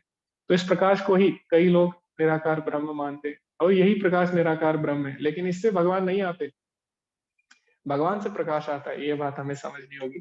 तो निराकार ब्रह्म का जो आधार है वो स्वयं भगवान ही है, तो ये भगवान इसमें बताते हैं। तो आगे प्रभुपाद जी भी लिखते अपने तात्पर्य में, जो सभी परिस्थितियों में अमोघ होकर पूर्ण भक्ति में लग जाता है, ठीक। तो इसके हम चर्चा करेंगे। वह तुरंत ही प्रकृति के गुणों से परे हो जाता है और इस प्रकार ब्रह्म के स्तर पर आ जाता है। तो इसकी हम चर्चा कर चुके हैं। जी प्रभु। और अंत में प्रभुपाद जी क्या बोलते हैं उसकी हम चर्चा करेंगे। तो प्रभुपाद जी बोलते हैं यह कृष्ण भावनामृत आंदोलन सीधे आध्यात्मिक मंच प्रदान कर रहा है जो सतोगुण से ऊपर है। सतोगुण स्वतः ही आ जाएगा। कोई भी व्यक्ति जो कृष्ण भावनामृत में है उसके सात्विक गुण अर्थात अवैध यौन जीवन में लिप्त ना होना, धूम्रपान ना करना, चाय कॉफी ना पीना और कोई भी निषेध खाद्य पदार्थ नहीं खाना, ना ही अनावश्यक रूप से जुए में भाग लेना, तो वह पहले से ही चरित्रवान हो चुका है। तो जो व्यक्ति कृष्ण भावनामृत को अपनाता है वो व्यक्ति तुरंत ही सतोगुण से ऊपर उठ जाता है। तो धीरे धीरे सीढ़ी होती है, रजोगुण से हम सतोगुण में जाते हैं, सतोगुण से फिर हम भक्ति में जाते हैं। लेकिन अगर हम भक्ति में आ जाते हैं, जो हमारे आचार्यों ने नियम बताए उनका पालन करते हैं, तो तुरंत ही हम सतोगुण में आ सकते हैं। क्योंकि सतोगुण में व्यक्ति कभी भी गलत काम नहीं करता। तो गलत काम कौन से है वो प्रभुपाद जी हमें बताते हैं। 4 जो गलत काम है वो भक्त भी नहीं करता, और सतोगुण में जो व्यक्ति होगा वो भी नहीं करेगा। तो आपने देखा होगा कई लोग सतोगुणी होते हैं, वो सतोगुणी खाना खाते हैं और सतोगुणी कार्यकलाप करते हैं, लेकिन वो भगवान की भक्ति नहीं करते, है ना। तो वो भगवान की भक्ति से वंचित रह जाते हैं। सतोगुणी व्यक्ति सब चीज प्राप्त करके भी अगर भगवान उसके जीवन में नहीं है तो उसने कुछ भी प्राप्त नहीं किया, उसकी सारी तपस्याएं व्यर्थ चली जाती है। लेकिन वही जो भगवान के भक्त है वो सतोगुण का लाभ अपने आप ही प्राप्त कर लेता है। जो लाभ सतोगुणी व्यक्ति को मिल रहा है वो भक्ति में अपने आप ही मिल जाते हैं, क्योंकि भक्ति अपने आप में पूर्ण है। ओम पूर्णमदः पूर्णमिदं पूर्णात् पूर्णमुदच्यते। भगवान पूर्ण है, भगवान से जो भी चीजें, भगवान की भक्ति जो भी संबंधित है वो सभी पूर्ण है। जी आगे हम बढ़ेंगे प्रभु जी। तो प्रभुपाद जी बोलते हैं कि अगर वास्तव में मानव जाति को बचाना है रजोगुण और तमोगुण से, अगर हमें मानव जाति को बचाना है तो उसके लिए हम क्या कर सकते हैं। आजकल इसकी चर्चा नहीं होती है ना। तो हम देखते हैं जितनी भी संसार में हम पढ़ाई कर रहे हैं, पढ़ाई क्यों कर रहे हैं, ताकि हम इंद्रिय तृप्ति और अच्छे से कर सकें, है ना। अल्टीमेटली यही यही है पढ़ाई का उद्देश्य है, ताकि हम जो भौतिक सुख है उसका और अच्छे से आनंद ले सके। यही हमारी पढ़ाई का उद्देश्य रह गया। तो इसीलिए क्या हो रहा है, संसार में नाश हो रहा है, प्रकृति विनाश की तरफ जा रही है, प्रदूषण और बढ़ रहा है, प्रदूषण बढ़ रहा है, ग्लोबल वार्मिंग बढ़ रही है, बहुत सारी समस्याएं बढ़ती जा रही है। क्यों? क्योंकि जो मूल जड़ है सारी समस्याओं की, उस पर कोई भी ध्यान नहीं दे रहा है। मूल जड़ क्या है समस्याओं की, कि हम और अंधेरे की तरफ बढ़ रहे हैं, हम तमोगुण की तरफ जा रहे हैं। भले हम एक तरह से भौतिक रूप से हम प्रगति कर रहे हैं, लेकिन आध्यात्मिक स्तर से हम नीचे की तरफ जा रहे हैं। तो इसलिए हम अपना पतन कर रहे हैं।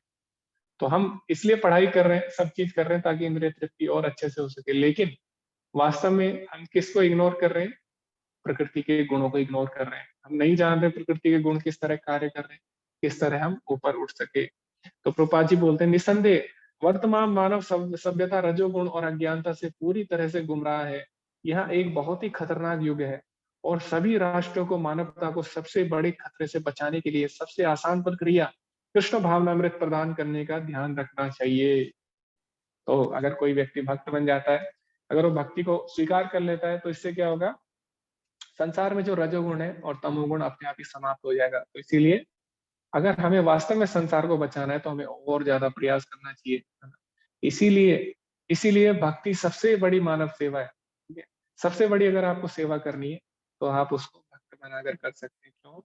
क्योंकि सबसे बड़ा नुकसान क्यों हो रहा है हमें, हमारे इसलिए हो रहा है क्योंकि हम रजो और तमोगुण की तरफ जा रहे हैं। पूरा संसार उसी की तरफ जा रहा है। भौतिक रूप से भले हम कितना भी पढ़ लें, लेकिन हम गुणों को नहीं समझ पा रहे किस तरह उन पे कार्य करें। इसलिए पढ़ लिख के भी हम लोग क्या कर रहे हैं, इंद्रिय तृप्ति कर रहे हैं और इस धरा का विनाश कर रहे हैं। तो अगर इस धरा को बचाना है, अगर हमें सारी मानव जाति को बचाना है, तो उनको भक्ति की तरफ लाना ही होगा। तो यही इसका मात्र उपाय है। तो एक बार किसी ने प्रभुपाद जी से पूछा कि आपका हिंसा के बारे में क्या कहना है ना। तो हिंसा की बात चल रही थी उस समय पे, बहुत हिंसा हो रही थी। तो प्रभुपाद जी ने बोला कि हिंसा मतलब है किसी को भक्त ना बनाना। अगर आप देखते हो कि अगर आपको अहिंसा करनी है तो अहिंसा मतलब है किसी को भक्ति में लाना, यही सबसे बड़ी अहिंसा है, तो प्रभुपाद जी ने बोला। जी प्रभु जी, इसी के साथ हम आगे बढ़ेंगे। क्योंकि लोगों के पास वास्तविक ज्ञान की कोई शिक्षा नहीं है, वे गैर जिम्मेदार हो जाते हैं। इस गैर जिम्मेदारी को रोकने के लिए आम लोगों सतोगुण विकसित करने की शिक्षा होनी चाहिए। तो कम से कम व्यक्ति रिस्पॉन्सिबल बने, कम से कम सतोगुण में आए, तभी वो भक्ति तक आसानी से पहुंच सके। कई व्यक्ति होते हैं वो डायरेक्ट भक्ति में नहीं आ सकते, वो लोग क्या कर सकते हैं, धीरे धीरे हमें प्रयास करना चाहिए कि किसी तरह वो सतोगुण में आ सके। कम से कम अगर सत्वगुण में भी आते हैं तो उससे भी अवसर उन्हें मिल सकता है भक्ति में आने का, उनको आसानी हो सकती है भक्ति में आने के लिए। जी प्रभु जी, आगे हम बढ़ेंगे। भले ही अधिकांश लोग सुखी और समृद्ध ना हो, यदि जनसंख्या का एक निश्चित प्रतिशत कृष्ण भावनामृत विकसित करता है और अच्छाई की स्थिति में स्थित हो जाता है, तो पूरे विश्व में शांति और समृद्धि की संभावना है। तो जरूरी नहीं है सभी लोग सत्वगुण में आ जाए, सभी लोग भगवान की भक्ति करें, लेकिन अगर कुछ लोग भी अच्छे से अपना दायित्व निभा लेते हैं तो उससे क्या होगा, उससे भी समाज का कल्याण हो सकता है। तो जरूरी नहीं है सारे लोग सतोगुणी बन जाए, ऐसा कभी भी संभव नहीं है। जैसे कि हमने देखा सतयुग था, सतयुग में क्या था, सतोगुण प्रधान था, सतोगुणी लोगों का राज था, लेकिन उस समय भी असुर थे, सतयुग में भी असुर थे, हिरण्यकश्यप, ये सभी लोग सतयुग में ही थे, है ना। तो ऐसा नहीं है कि सभी लोग सतोगुणी हो जाएंगे, लेकिन कुछ लोग भी अगर सतोगुणी हो जाते हैं, अपना दायित्व अच्छे से निभा लेते हैं, तो उनका भी उद्धार हो जाएगा बाकी जनता का। जैसे हमने देखा जो महाराज परीक्षित थे, है ना, जो युधिष्ठिर महाराज थे, उनके राज्य में सभी तरह के लोग रहते थे, तो सभी गुणों के, सभी वर्णों के और सभी लोग रहते थे, लेकिन क्योंकि राजा अच्छा था तो क्या होगा, वो धीरे धीरे उनका उद्धार कर सकता है, भले वो किसी भी गुण में। तो अगर कुछ लोग भी अगर भक्ति में अच्छे से लग जाते हैं, कुछ जनसंख्या भी अगर भक्त बन जाती है, तो उससे भी संसार का उद्धार हो सकता है। तो जरूरी नहीं है सबको हमें सत्वगुण में लाना है, कुछ लोग भी अगर सत्वगुण में आ जाएं, कुछ लोग भी अगर भक्ति कर ले, तो वही समाज का कल्याण कर सकते हैं। तो एक बार प्रभुपाद जी से किसी ने पूछा, रिपोर्टर ने, आप देख सकते हैं अभी भी वो इंटरव्यू है प्रभुपाद जी का, तो उनसे बोला प्रभुपाद आप इतना प्रयास कर रहे हो, लेकिन हम देखते हैं कि बहुत कम लोग हैं जो कृष्ण भावनामृत को ज्वाइन कर रहे हैं, बहुत कम लोग हैं जो इस्कॉन को ज्वाइन कर रहे हैं। तो ये तब था जब शुरू शुरू में प्रभुपाद जी अमेरिका गए, तो उस समय बहुत प्रयास किया, लेकिन बहुत ही कम लोग आते थे जो कि प्रभुपाद जी से जुड़ पाते थे।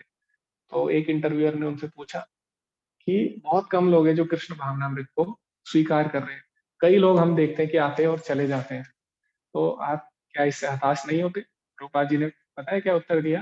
प्रभुपाद जी ने बोला कि नहीं, आसमान में बहुत सारे सितारे हैं, लेकिन एक चांद काफी है, मून इज इनफ, है ना। प्रभुपाद जी बोलते हैं there are many rascal stars, बहुत सारे तारे हैं आसमान में, लेकिन कोई फायदा नहीं, एक चांद के होने से सारे तारों का कर्तव्य पूरा हो जाता है। अंधेरे में कितने भी तारे हैं उससे फर्क नहीं पड़ता, अगर एक चांद है तो वही काफी है रोशनी देने के लिए। तो इसी तरह अगर कोई व्यक्ति भक्त बन जाता है, अच्छा भक्त बन जाता है, तो भले ही बाकी लोग किसी भी गुण में हो, सबका उद्धार हो जाता है, वही पूरे समाज का कल्याण कर सकता है।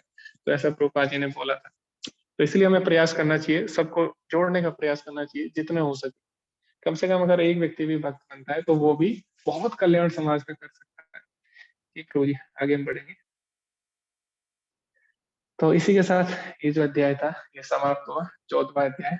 और इसमें हमने देखा प्रकृति के गुण, हमें उनके लक्षण क्या है, प्रकृति के गुण कौन से हैं, किस तरह हमें मानते हैं, किस तरह उनसे ऊपर उठा जा सकता है, उसमें स्थित व्यक्तियों के लक्षण क्या है, उसमें जो शरीर त्यागेगा उसकी क्या गति होती है, और अंत में हमने पढ़ा ब्रह्मभूत अवस्था के बारे में। 3 गुणों से ऊपर उठ के व्यक्ति करता क्या है, व्यक्ति को करना क्या है, उसके बारे में हमने चर्चा की।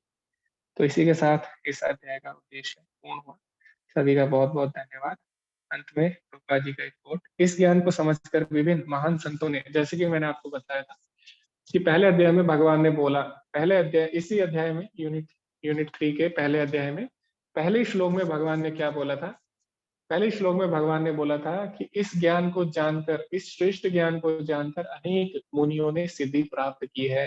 तो मैंने आपसे बोला था कि अंत में हम देखेंगे कि ऐसा इस ज्ञान में है क्या कि मुनियों ने सिद्धि प्राप्त की, क्यों भगवान ने इस ज्ञान को श्रेष्ठ कहा, तो अब हम उसको समझ सकते हैं। इस ज्ञान को समझकर विभिन्न महान संतों ने पूर्णता प्राप्त की और आध्यात्मिक दुनिया में स्थानांतरित हो गए। प्रभु अब उसी ज्ञान को बेहतर तरीके से समझाते हैं। यह ज्ञान अब तक वर्णित ज्ञान की अन्य सभी प्रक्रियाओं से कई अधिक श्रेष्ठ है और इसे जानकर बहुतों ने पूर्णता प्राप्त की है। इस प्रकार यह आशा की जाती है कि जो इस 14वें अध्याय को समझ लेगा वह पूर्णता को प्राप्त कर लेगा। तो भगवान ने बोला अगर कोई समझ जाता प्रकृति के 3 गुणों के विषय के बारे में कि किस तरह हमें बांध रहे हैं, किस तरह हमें इससे निकलना है और इससे निकलने के बाद हमें करना क्या है, तो अगर कोई 3 चीजें जान लेगा तो अपने जीवन में पूर्णता प्राप्त कर लेगा। तो अब हम पहले श्लोक का मतलब अच्छे से समझ सकते हैं। जी प्रभु। तो इसी के साथ ये अध्याय समाप्त हुआ। सभी का बहुत बहुत धन्यवाद। हरे कृष्ण। तो आज हमने चर्चा नहीं की, ग्रुप डिस्कशन नहीं किया, इसमें कोई भी विषय नहीं था। आज हमने ऐसी क्लास में ओपन डिस्कशन किया, चर्चाएं। तो सभी का बहुत बहुत धन्यवाद। हरे कृष्ण। अगर किसी का कोई डाउट है या कुछ पॉइंट अगर मिस हो गया आप बता सकते हैं। जी पल्लवी माता जी, हरे कृष्ण। हरे कृष्ण प्रभु जी, मेरे 2 सवाल है। एक पहला मैं पूछ लेती हूँ प्रभु जी, जो 13वें अध्याय में जो 20 भक्ति के ज्ञान के जो 20 अंग भगवान ने बताए, वो घोषित कर रहे कि इनके अतिरिक्त जो भी है वह सब अज्ञान है। फिर 14वें अध्याय में भगवान फिर ज्ञान को पुनः कहूंगा कहकर 3 गुणों के बारे में बोल रहे। तो जो ये 20 अंग है, इसको ऐसा समझना चाहिए कि 3 गुणों से ऊपर उठ के जो 20 अंग भगवान ने बताए, जो गुण बताए, 3 गुणों से ऊपर उठने के बाद वो आने लगते हैं। नहीं, उसमें भगवान ने बताया माता जी ज्ञान के विषय में, लेकिन उसको एक्सप्लेन करने के लिए बाकी भगवान ने चैप्टर बोले, यानी उन्हीं विषयों को भगवान ने और अच्छे से बताया। जैसे कि उसमें भगवान बोलते हैं जन्म मृत्यु जरा व्याधि को जो असली दुख मानता है वही व्यक्ति ज्ञानी होता है, लेकिन जन्म मृत्यु जरा व्याधि से बाहर कैसे निकलना है वो भगवान ने इसमें बताया। 14वें अध्याय में भगवान बताते हैं, है ना। जन्म मृत्यु जरा जरा दुखो विमुक्त अमृत अश्नुते, ऐसा भगवान बोलते हैं कि जो 3 गुणों से ऊपर उठ जाता है वो जन्म मृत्यु जरा और व्याधि वो इनको पार कर लेगा। तो उसमें भी भगवान ने ये बात बोली थी, ज्ञान वाले में भी, और 14वें अध्याय में भगवान ने बोला। उसमें भगवान ने बताया कि उसको हम सबसे बड़ी समस्या क्या है, लेकिन 14वें अध्याय में भगवान ने बोला कि सबसे बड़ी समस्या से हम बाहर कैसे निकल सकते हैं। तो वो आपस में रिलेटेड है। जो बाकी के अध्याय है वो 13वें अध्याय से रिलेटेड। जी जी प्रभु जी। प्रभु जी, और फर्स्ट यूनिट में हमने ज्ञान के बारे में थोड़ा सा भगवान ने बताया, फिर ज्ञान योगी के बारे में भी बताया जो ब्रह्म में लीन होने की इच्छा रखते हैं। तो प्रभु जी, यहाँ पर जब 3 गुणों के बारे में पढ़ रहे हैं, तो जो ज्ञान योगी है ब्रह्म में लीन होने की इच्छा रखते, क्या 3 गुणों से ऊपर होते हैं प्रभु जी? वो जी ऊपर माता उठ पाते हैं? जी जी जी, मायावादी भी 3 गुणों से ऊपर होते हैं, क्योंकि सभी चीजों को रिजेक्ट करते हैं। उनकी आसक्ति नहीं होती संसार में, है ना। तो हर चीज को त्याग देते हैं, उनकी कोई भी आसक्ति नहीं रहती संसार से। लेकिन उस आसक्ति को कहाँ लगाना है उनको नहीं पता। वैसे भक्त भी सारी चीजें त्यागता है संसारिक, लेकिन वो कहाँ लगाता है सारी चीजों को, भगवान की सेवा में लगाता है। तो जो ब्रह्मवादी होते हैं, निराकारवादी, वो भी सारी चीजों को त्याग देते हैं, लेकिन उनको लगाना कहाँ है वो नहीं जान पाते। तो वो भी 3 गुणों मतलब से ऊपर उठ जाते हैं। अभी आपने जो बॉर्डर पर खड़े खड़े हुए जी जी का एग्जाम्पल दिया था, वो यहाँ पर सूट हो रहा हाँ, है। जी जी माता जी, तभी मैंने उदाहरण दिया था समझाने के लिए। जी तो ऐसे कि नामनेश प्रभु जी की वीडियो में भी आपने देखा होगा, प्रभु जी ने भी अच्छे से बताया। जी, बहुत धन्यवाद प्रभु जी जी। जी जी हरे कृष्ण। जी, अरविंद प्रभु जी, हरे कृष्ण।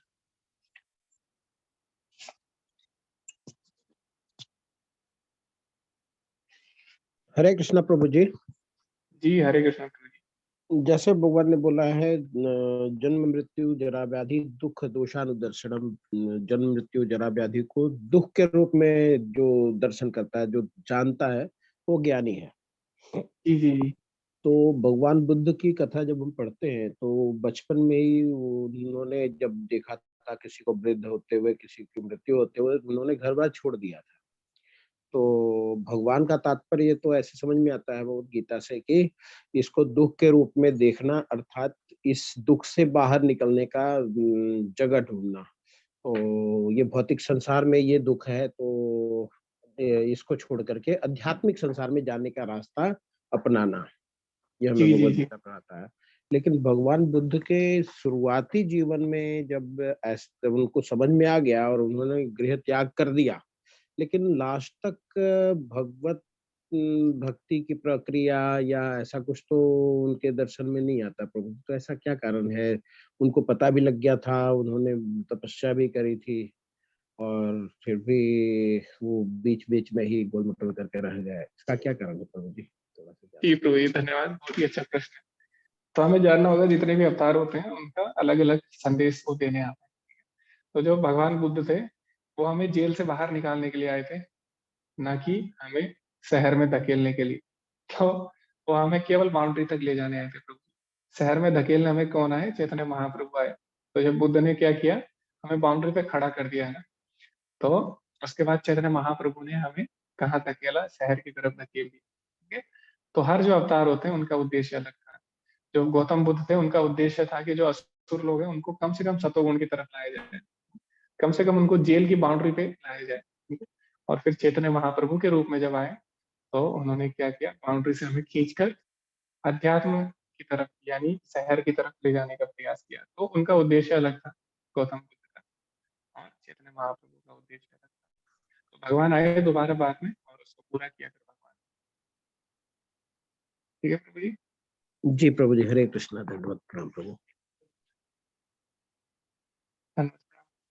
ओके, ये प्रश्न है, आप पूछ सकते हैं, ये कुछ आप शेयर करना चाहते हैं, चीज अगर मिस हो गई। जी तनुश्री माता जी, हरे कृष्ण। हरे कृष्ण प्रभु जी। यहाँ पर एक लिखा हुआ है कि सत्वगुण का अभिव्यक्ति होने से हमें कैसे पता चलता है प्रभु? तो सर्वद्वारेषु देहेस्मिन् प्रकाश उपजायते, इसका अर्थ क्या होता है प्रभु? जी माता जी, तो इसमें है कि जो सारे द्वार होते हैं उनसे हम ज्ञान लेते हैं ना, जैसे कि हमारी ज्ञान इंद्रियां हैं वो ज्ञान से प्रकाशित हो जाती है। तो हमारी ज्ञान इंद्रिया कौन सी है? 5 ज्ञान इंद्रियां हमारी। तो हम अपनी स्पर्श यानी टच से भी हम ज्ञान ले सकते हैं, किसी चीज का ठंडा गर्म है वो हमें टच से पता लगता है। आंखों से भी हमें पता लग जाता है, ज्ञान लेते हैं हमारा, डायरेक्ट देख के भी हम चीजों को सीखते हैं। और कान से सुन के भी हम ज्ञान ले सकते हैं, ठीक है? मुंह से भी हम ज्ञान ले सकते हैं। तो इसका मतलब ये सारे द्वार हैं, उनसे हम ज्ञान लेते हैं, ज्ञान से प्रकाशित करते हैं, उनको भोग में नहीं लगाते। तो सतोगुणी व्यक्ति क्या करता है, जितने भी द्वार होते हैं सबसे ज्ञान लेने का प्रयास करेगा वो, ठीक है? तो इसका मतलब ये सारे द्वार उसके ज्ञान से प्रकाशित रहते हैं, किसी से भोग नहीं करेगा, वो संसार के बारे में ज्ञान लेगा। जैसे जो कवि है वो क्या करेगा, कविताएं सुनेगा, कविताएं बोलेगा, कविताएं देखेगा। इसी तरह साइंटिस्ट है, साइंटिस्ट क्या करता है, लैब में टच करता है चीजों को, टच करने से ज्ञान लेगा, बोलने से ज्ञान लेगा, सुनने से ज्ञान लेगा। तो सतोगुण में क्या करता है व्यक्ति, इंद्रियों से ज्ञान लेता है, ना कि उनको भोग में लगा। ठीक ठीक है प्रभु। हरे कृष्ण, हरे बोल प्रभु। ये जो 13 चैप्टर में जो एक्चुअली 13 चैप्टर थोड़ा डिफिकल्ट है, उसको फिर हम थोड़ा विस्तार से पढ़ेंगे बाद में। जी माता जी, मैं यही प्रयास कर रहा था, मुझे लगा कि शायद 13वां अध्याय में और अच्छे से पढ़ना चाहिए, पर अभी जो मैं सिलेबस देखा या इसमें 13वें अध्याय को बाकी से लिंक करके समझा गया, लेकिन हम उसको समझ सकते हैं माता जी, 13वें अध्याय को हम और अच्छे से समझ सकते हैं, उसमें भी बहुत इंपॉर्टेंट चीजें हैं। हाँ प्रभु, एक बार उसी के हिसाब से आप नहीं है तो आप एक एक्स्ट्रा क्लास लेके उसको करवाएंगे प्रभु। जी माता जी, मुझे ऐसा लगता है माता जी, आपने सही बोला, मुझे भी ऐसा लगता है कि हमें उसको पढ़ना चाहिए अच्छे से। हरि बोल प्रभु, हरे जी कृष्ण। माता जी, हरे कृष्ण। जी तो हम 13वां अध्याय पढ़ेंगे। जी नीलम माता जी, हरे कृष्ण। हरे कृष्णा प्रभु जी, मेरा भी यही कहना था कि जो 13वां अध्याय है उसमें काल, जैसे 2 काल बताए हैं, तो एक भौतिक और एक आध्यात्मिक काल उसमें महत्व आता है। तो ये बड़ा गूढ़ सब्जेक्ट है, इसको हम आपसे थोड़ा विस्तृत चर्चा करना चाहते हैं इस पर। और जी ये माता जी, लेकिन उसमें काल का वर्णन नहीं है माता जी, 13वें अध्याय में काल के बारे में चर्चा नहीं। नहीं, काल कार्य और करण का जो सिद्धांत आता हाँ है, वही प्रकृति काल और कर्म के डंडे से ही तो हमको करती है, बार बार जन्म लेते हैं। तो जी माता। पांचों विषय इसमें आ जाते हैं हमारे जो गीता में है। तो जी जीव लेकिन काल के विषय में हम पढ़ते हैं, विशेषकर 11वें अध्याय में हमने काल का वर्णन किया, काल जी के स्वभाव। और चौथे अध्याय में हमने देखा भगवान बोलते हैं सकाले ने महता योग निष्ठा परंतपा, काल का वर्णन उनमें आता है। लेकिन 13वें अध्याय में ऐसे काल पे कोई श्लोक नहीं है, लेकिन प्रकृति के बारे में है माता जी, उसमें हाँ, प्रकृति के बारे में चर्चा। प्रकृति के विषय में है कि वो जी कैसे काल और कर्म के आधार पर ही हमको बार बार जन्म मिलता है। तो इसमें ये है ना, 5वां जो श्लोक है वो थोड़ा मुझे कठिन लग रहा था 13वें अध्याय में। तो ये मैं आपसे थोड़ा पूछना चाहती थी कि कार्य और करण का, तो इसको जैसा अभी माता जी ने कहा, तनुश्री माता जी ने कहा कि इस पर एक क्लास होनी बहुत जरूरी है प्रभु जी। जी माता जी, ऐसा मुझे भी लगता है, शायद इस पर हमें चर्चा जी करनी चाहिए। जी जी जी, हरे कृष्ण। जी माता जी, हरे कृष्ण। ओके, हरे कृष्ण रितेश। हरे कृष्ण प्रभु जी। प्रभु जी, एक थोड़ा सा बहुत जनरल सा मन में विचार आ रहा था कि लास्ट में जो प्रभुपाद जी का आपने कोट दिया था, कि कोट दिखाया था प्रेजेंटेशन में, कि अज्ञानता जो है वही मनुष्य को गुणों की तरफ खींच के लेके जा रहा है, चाहे वो तमो हो या रजोगुण हो। तो प्रभु जी, ये थोड़ा सा एक मन में शंका आ रहा है, जिज्ञासा आ रहा है कि सिर्फ अज्ञानता ही होता है कि प्रभु जी की उसका अपना भी कुछ प्रारब्ध होता है, किस तरह का विचार मन में उसका आता है? कि अब जैसे उदाहरण के रूप में हम लोग कई देखते होंगे, कि मैंने भी मतलब देखा है अपने मतलब कॉलेज के दिनों में, कि कई लोग होते थे, जो छात्र होते थे, स्टूडेंट होते थे, वो भगवान को तो नहीं मानते, लेकिन उनमें ऐसा कोई अवगुण भी नहीं होता था, और पढ़ाई में भी ठीक होते थे। और कुछ लोग ऐसे होते थे जो चाहे वो दिखावे के लिए ही हो, वो पूजा पाठ करते थे, लेकिन उसमें उनमें जो अवगुण होते थे वो बहुत होते थे। तो जी ये सिर्फ अज्ञानता ही है कि प्रभु जी की कुछ प्रारब्ध भी होता है? जी प्रभु जी, प्रारब्ध होता है प्रभु जी। गुण हमारे ट्रांसफर हो सकते हैं नेक्स्ट लाइफ में, प्रारब्ध हो सकता है। जैसे कई लोग हैं पिछले जन्म में भक्ति कर, जैसे कई हम देखते हैं जानवर भी, कई जानवर हैं, जैसे मैंने देखा था एक गाय है, वो एकादशी के दिन अन्न नहीं खाती है, तो क्या है उसके अंदर गुण ट्रांसफर हो गए अगले लाइफ में, नेक्स्ट लाइफ में, ऐसा होता है। और कई व्यक्ति होते हैं छोटे बच्चे, वो बचपन से ही भक्ति में लग जाते हैं, तो कहीं ना कहीं भगवान बताते हैं गुण जो होते हैं अगले जन्म में ट्रांसफर हो सकते हैं। लेकिन ऐसा नहीं है हम एक ही गुण में रहेंगे हमेशा, ऐसा बिल्कुल भी नहीं हो सकता। तो हमारा पतन किसी भी गुण से किसी भी गुण में हो सकता है। ये भी भगवान ने बोल दिया कि जो गुण है वो क्या करते हैं, ट्रांसफर होते रहते हैं, कभी एक गुण हावी हो जाएगा, कभी दूसरा। तो गुणों का भी फ्लक्चुएशन होता रहता है, तो जरूरी नहीं है जो व्यक्ति सत्वगुण में है वो सत्वगुण में ही रहेगा, उसका पतन भी हो सकता है रजोगुण में। तो भगवान बोलते हैं कि रजो तमो अभिभूय सत्वम भवति भारत। कभी कभी सत्वगुण रजो और तमोगुण को लांग जाता है, कभी कभी रजोगुण सत्व और तमो को लांग जाता है। तो आपने सही बोला प्रभु जी, ट्रांसफर हो सकता है, लेकिन कभी कभी गुण ऐसा जरूरी नहीं है कि हम सत्वगुण में ही रहेगा, वो चेंज भी हो सकता है। तो हमेशा फ्लक्चुएशन चलता रहता है हमारे माइंड में। अब हमारी इच्छा है कि हम कौन से गुण में जाना चाहते हैं, तो ऐसा नहीं है कि जो ब्रह्मचारी होते हैं उनके मन में विचार नहीं आते होंगे, उनके मन में भी विचार आते होंगे, लेकिन अब वो निर्भर हम पे करता है कि हम कौन से गुण में जाना चाहते हैं। तो हमारे अंदर तीनों गुण के विचार आएंगे, लेकिन किस गुण में जाना है वो हम पे निर्भर करेगा। तो जो हम कर्म करेंगे जैसे जैसे उस गुण की तरफ हम और ज्यादा बढ़ते रहेंगे ना। विचार तीनों आएंगे, तीनों गुण हमारे अंदर होते हैं, तीनों गुण हमारे अंदर होते हैं। हमारी चॉइस होती है हमें कौन सा गुण स्वीकार करना है, और जिस गुण में रहने का हम अभ्यास करते हैं ट्रांसफर हो सकता है नेक्स्ट लाइफ, ये भी हम देखते हैं। और दूसरा, कई व्यक्ति हैं वो सतोगुण में है लेकिन भगवान की भक्ति नहीं कर रहे, तो बहुत ही बेकार है प्रभु जी, ऐसा व्यर्थ है उनका जीवन। लेकिन कई व्यक्ति वो भगवान की भक्ति कर रहे हैं, भले उनके अंदर अभी दोष है, हम ऐसा नहीं बोलते कि भक्तों के अंदर कोई दोष नहीं होते, लेकिन अगर उनका लक्ष्य फिक्स है ना, अगर उनका एम फिक्स है, भले ही अभी वो दोष कर रहे हैं, तो भगवान क्या बोल रहे हैं भगवत गीता में, पापी चेद दुराचारो, भगवान ने बोला ना 9वें अध्याय में, कोई कितना भी बड़ा पापी हो, बसते माम अनन्य भाग, लेकिन वो मेरी अनन्य भक्ति में लगा हुआ है, साधु रेव समन्तव्य, उसको साधु समझना चाहिए। क्यों? क्योंकि उसको अपने जीवन का लक्ष्य पता है, आज नहीं तो कल वो लक्ष्य तक पहुंच जाएगा। तो इसीलिए कोई भक्ति कर रहा है, भले ही वो अभी गलत कार्य कर रहा है, अभी दिखावा कर रहा है, कुछ भी कर रहा है, लेकिन उसको पता है कि उसका लक्ष्य भगवान है, तो कभी ना कभी पहुंच जाएगा। लेकिन कोई सतोगुणी है, वो सब चीजें कर रहा है, सारी तपस्या कर रहा है, लेकिन उसको यही नहीं पता उसका लक्ष्य क्या है, तो सारी तपस्या व्यर्थ चली जाएगी, है ना। भगवान बोलते हैं तीसरे तीसरे श्लोक में बोलते हैं 9वें अध्याय की, अश्रद्धाना पुरुष है धर्मस्यास्य परंतपा अप्राप्य माम निवर्तन्ते मृत्यु संसार वर्तमनि। कि जिसकी मेरे में श्रद्धा नहीं है, अश्रद्धाना पुरुषा, और धर्मस्यास्य परंतपा, जो इस धर्म के पथ पर नहीं चलता, अप्राप्य माम निवर्तन्ते, वो मुझे प्राप्त नहीं करेगा, और मृत्यु संसार वर्तमनि, दोबारा से इस मृत्यु संसार में आ जाएगा।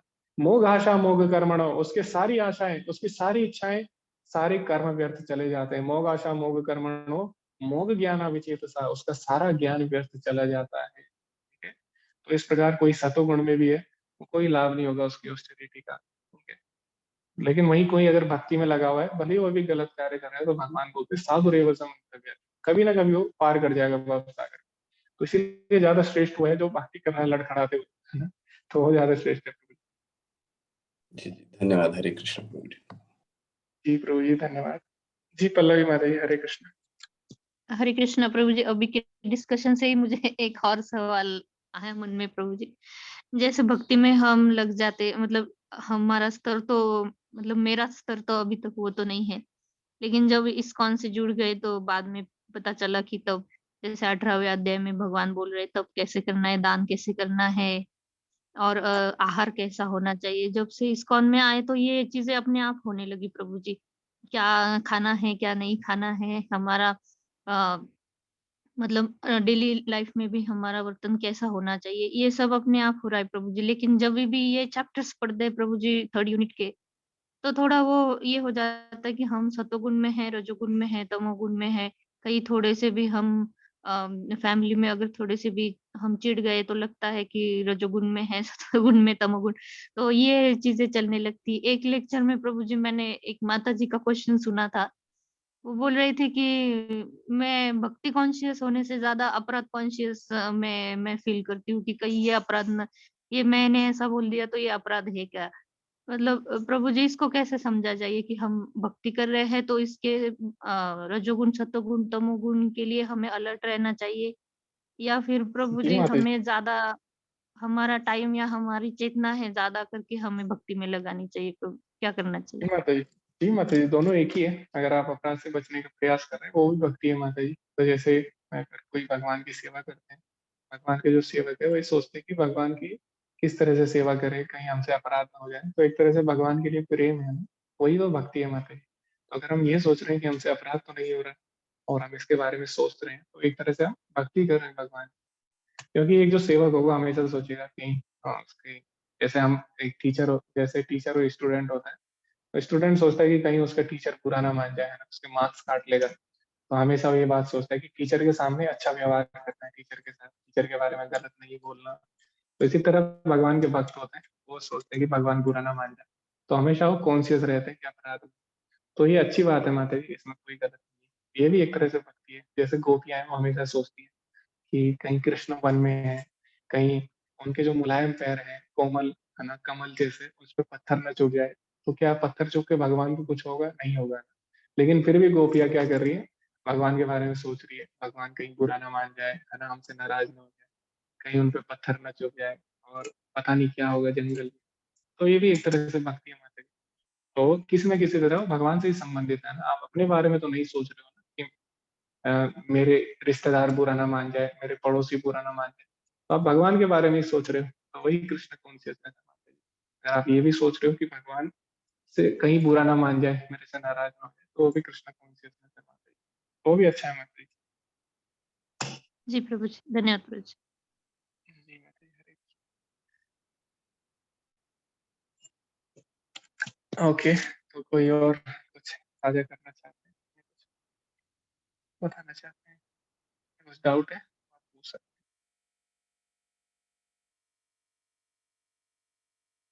हैं। जी तनुश्री माता जी, हरे हाँ प्रभु, एक प्रश्न और है।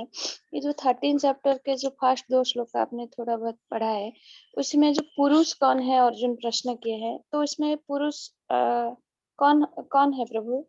प्रकृति तो भौतिक प्रकृति हो गया, फिर पुरुष?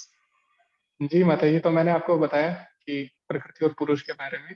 तो प्रकृति के बारे में मैंने आपको बताया था, कारण का कार्य कारण के चलते हेतु प्रकृति उच्यते, कि संसार में जो भी कॉज और इफेक्ट है उसके पीछे जो कारण है वो प्रकृति है। क्योंकि प्रकृति के हम्म, गुणों के बिना कोई भी कार्य नहीं होता संसार में। सारे गुण प्रकृति के गुण, सारे कार्य प्रकृति के गुणों के द्वारा प्रेरित होते हैं। ये हम आगे आने वाले अध्याय में पढ़ेंगे। जो भी कार्य आप करो, दान करो, यज्ञ करो, तपस्या करो, खाना खाओ, कुछ भी आप करते हो, सब 3 गुणों से प्रभावित होते हैं। तो यही भगवान बोलते हैं। फिर दूसरी लाइन में भगवान क्या बोलते हैं कि पुरुषः सुख दुखानां भोक्तृत्व हेतुरुच्यते, और जो इस संसार में प्रकृति के गुणों के द्वारा सुख और दुख का अनुभव करता है उसको पुरुष कहते हैं। तो पुरुष मतलब क्या है? पुरुष जीवात्मा को बोला गया है मतलब। पुरुष मतलब होता है भोक्ता, जो अपने आप को भोक्ता मान बैठता है ना। तो 2 तरह के पुरुष हैं। एक है जीवात्मा। जीवात्मा पुरुष पुरुष है, यानी वो अपने आप को भोक्ता मान रहा है, संसार का भोग कर रहा है। लेकिन भगवान 13वें अध्याय में ही बोलते हैं कि उपदृष्टा अनुमंता चा भर्ता भोक्ता महेश्वरा परमात्मेति उदाहरणम देह अस्मिन पुरुषः परा, कि इस शरीर में एक और परम पुरुष है जिसको परमात्मा कहते हैं। वास्तव में वही सभी वही परम भोक्ता है। भगवान बोलते भी है 5वें अध्याय के 29 श्लोक में, भोक्ता राम यज्ञ तपसाम। तो परम पुरुष यानी परम भोक्ता भगवान है, और जो पुरुष है यानी भोक्ता वो जीवात्मा है, जो प्रकृति के गुणों का भोग कर रहा है। ठीक है माता जी, तो दो पुरुष हैं। हाँ, जैसे कि ब्रह्म और परम ब्रह्म का हम हाँ डिफरेंस। हाँ जी जी माता जी बिल्कुल। हाँ, क्योंकि हम जैसे पढ़ते हैं कि पुरुष तो केवल ही भगवान है और हम सब लोग प्रकृति है, तो यहाँ पर ऐसे कंसेप्ट लेने से रंग हो जाएगा। यहाँ पर पुरुष जीवात्मा को ही बोला गया है, लेकिन परम पुरुष भगवान होते हैं जो भोक्ता है, जी उपद्रष्टा माता जी, मंत्र। हाँ जी माता जी, तो यही यहाँ पे बताया गया कि पुरुष के अलावा भी एक और पुरुष है जिसको परम पुरुष बोलते हैं। वास्तव में हम पुरुष नहीं है, परम पुरुष ही वास्तव में पुरुष है। हम अपने आप को पुरुष मान रहे हैं माता जी, हम अपने आप को भोक्ता मान रहे हैं, लेकिन हाँ भगवान बोल रहे हैं भोक्ता राम यज्ञ तपसाम, वास्तव में मैं भोगता हूँ। तो वास्तव में हम पुरुष नहीं है माता जी, वास्तव में परम पुरुष ही पुरुष है। परम हाँ पुरुष के सामने हम पुरुष नहीं है, प्रकृति के सामने हम पुरुष है, लेकिन परम पुरुष के सामने हम पुरुष नहीं। हाँ प्रभु, हरि बोल प्रभु। हाँ। ओके ओके, सनत प्रभु जी, हरे कृष्ण।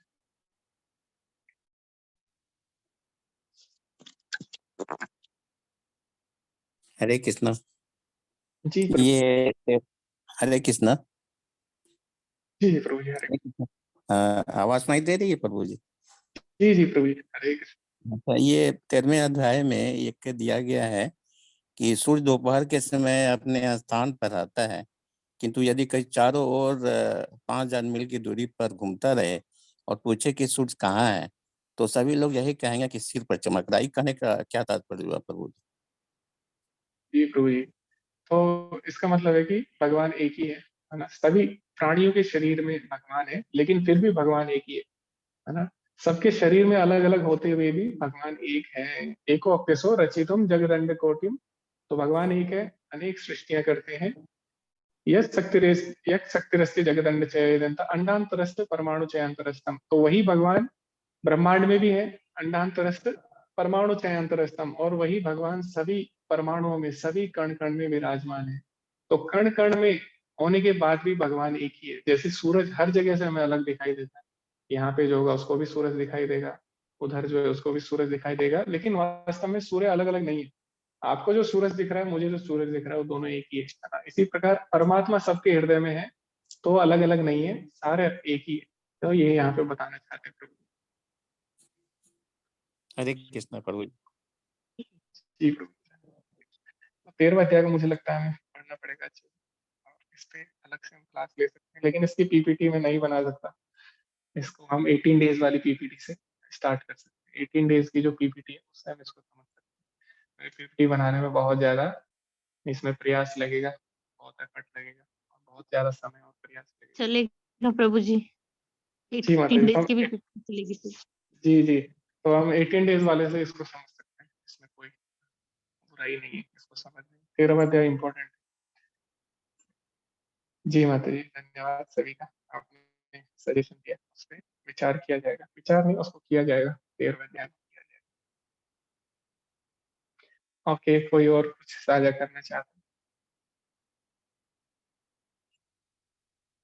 किसी का प्रश्न आप पूछ सकते हैं, अभी भी आज संडे है, बहुत समय बाद हम लोग मिले, तो आप पूछ सकते हैं। इतने समय में बहुत सारे ज्यादा प्रश्न आ सकते हैं। जी नीलम माता जी,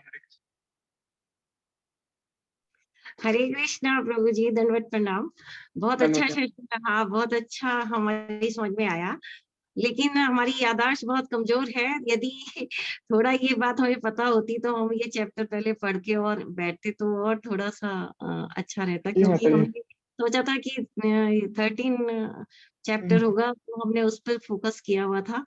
तो यदि हमें थोड़ा पहले पता होता तो हम इसको और थोड़ा अच्छे से हम नहीं कोई पढ़कर। बात नहीं माता जी, हम लोग इस पे डिस्कशन कर सकते हैं माता जी। मुझे भी अच्छा लगता है 13 चैप्टर, और मुझे भी ऐसी सरप्राइज मिला था माता जी जब मैंने कुछ दिन पहले देखा। मुझे लगा कि शायद मैं जितना हो सके इसको कनेक्ट करके बताऊं, लेकिन हम कर सकते हैं माता जी, इसमें कोई भी। जी जी जी माता जी, इसमें अच्छा ही है माता जी, जितना हम चर्चा करें। जी, बहुत अच्छा रहा, बहुत अच्छे से समझ आया प्रभु जी, बहुत अच्छे से आपने बताया।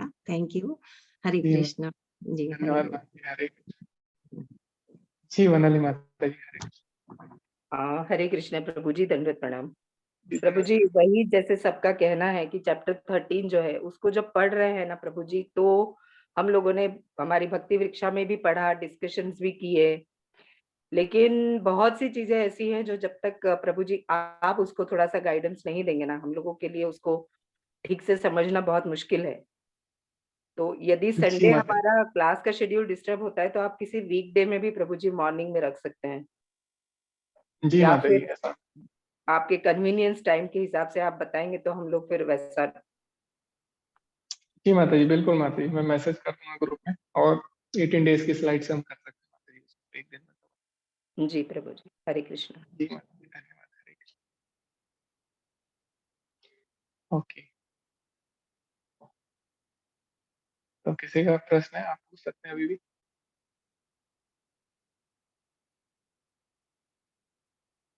ओके, शरद गुरु जी को अच्छा लगा, धन्यवाद। ओके, तो किसी का कोई प्रश्न नहीं है तो आज का सेशन हम समाप्त कर सकते हैं। धन्यवाद सभी का।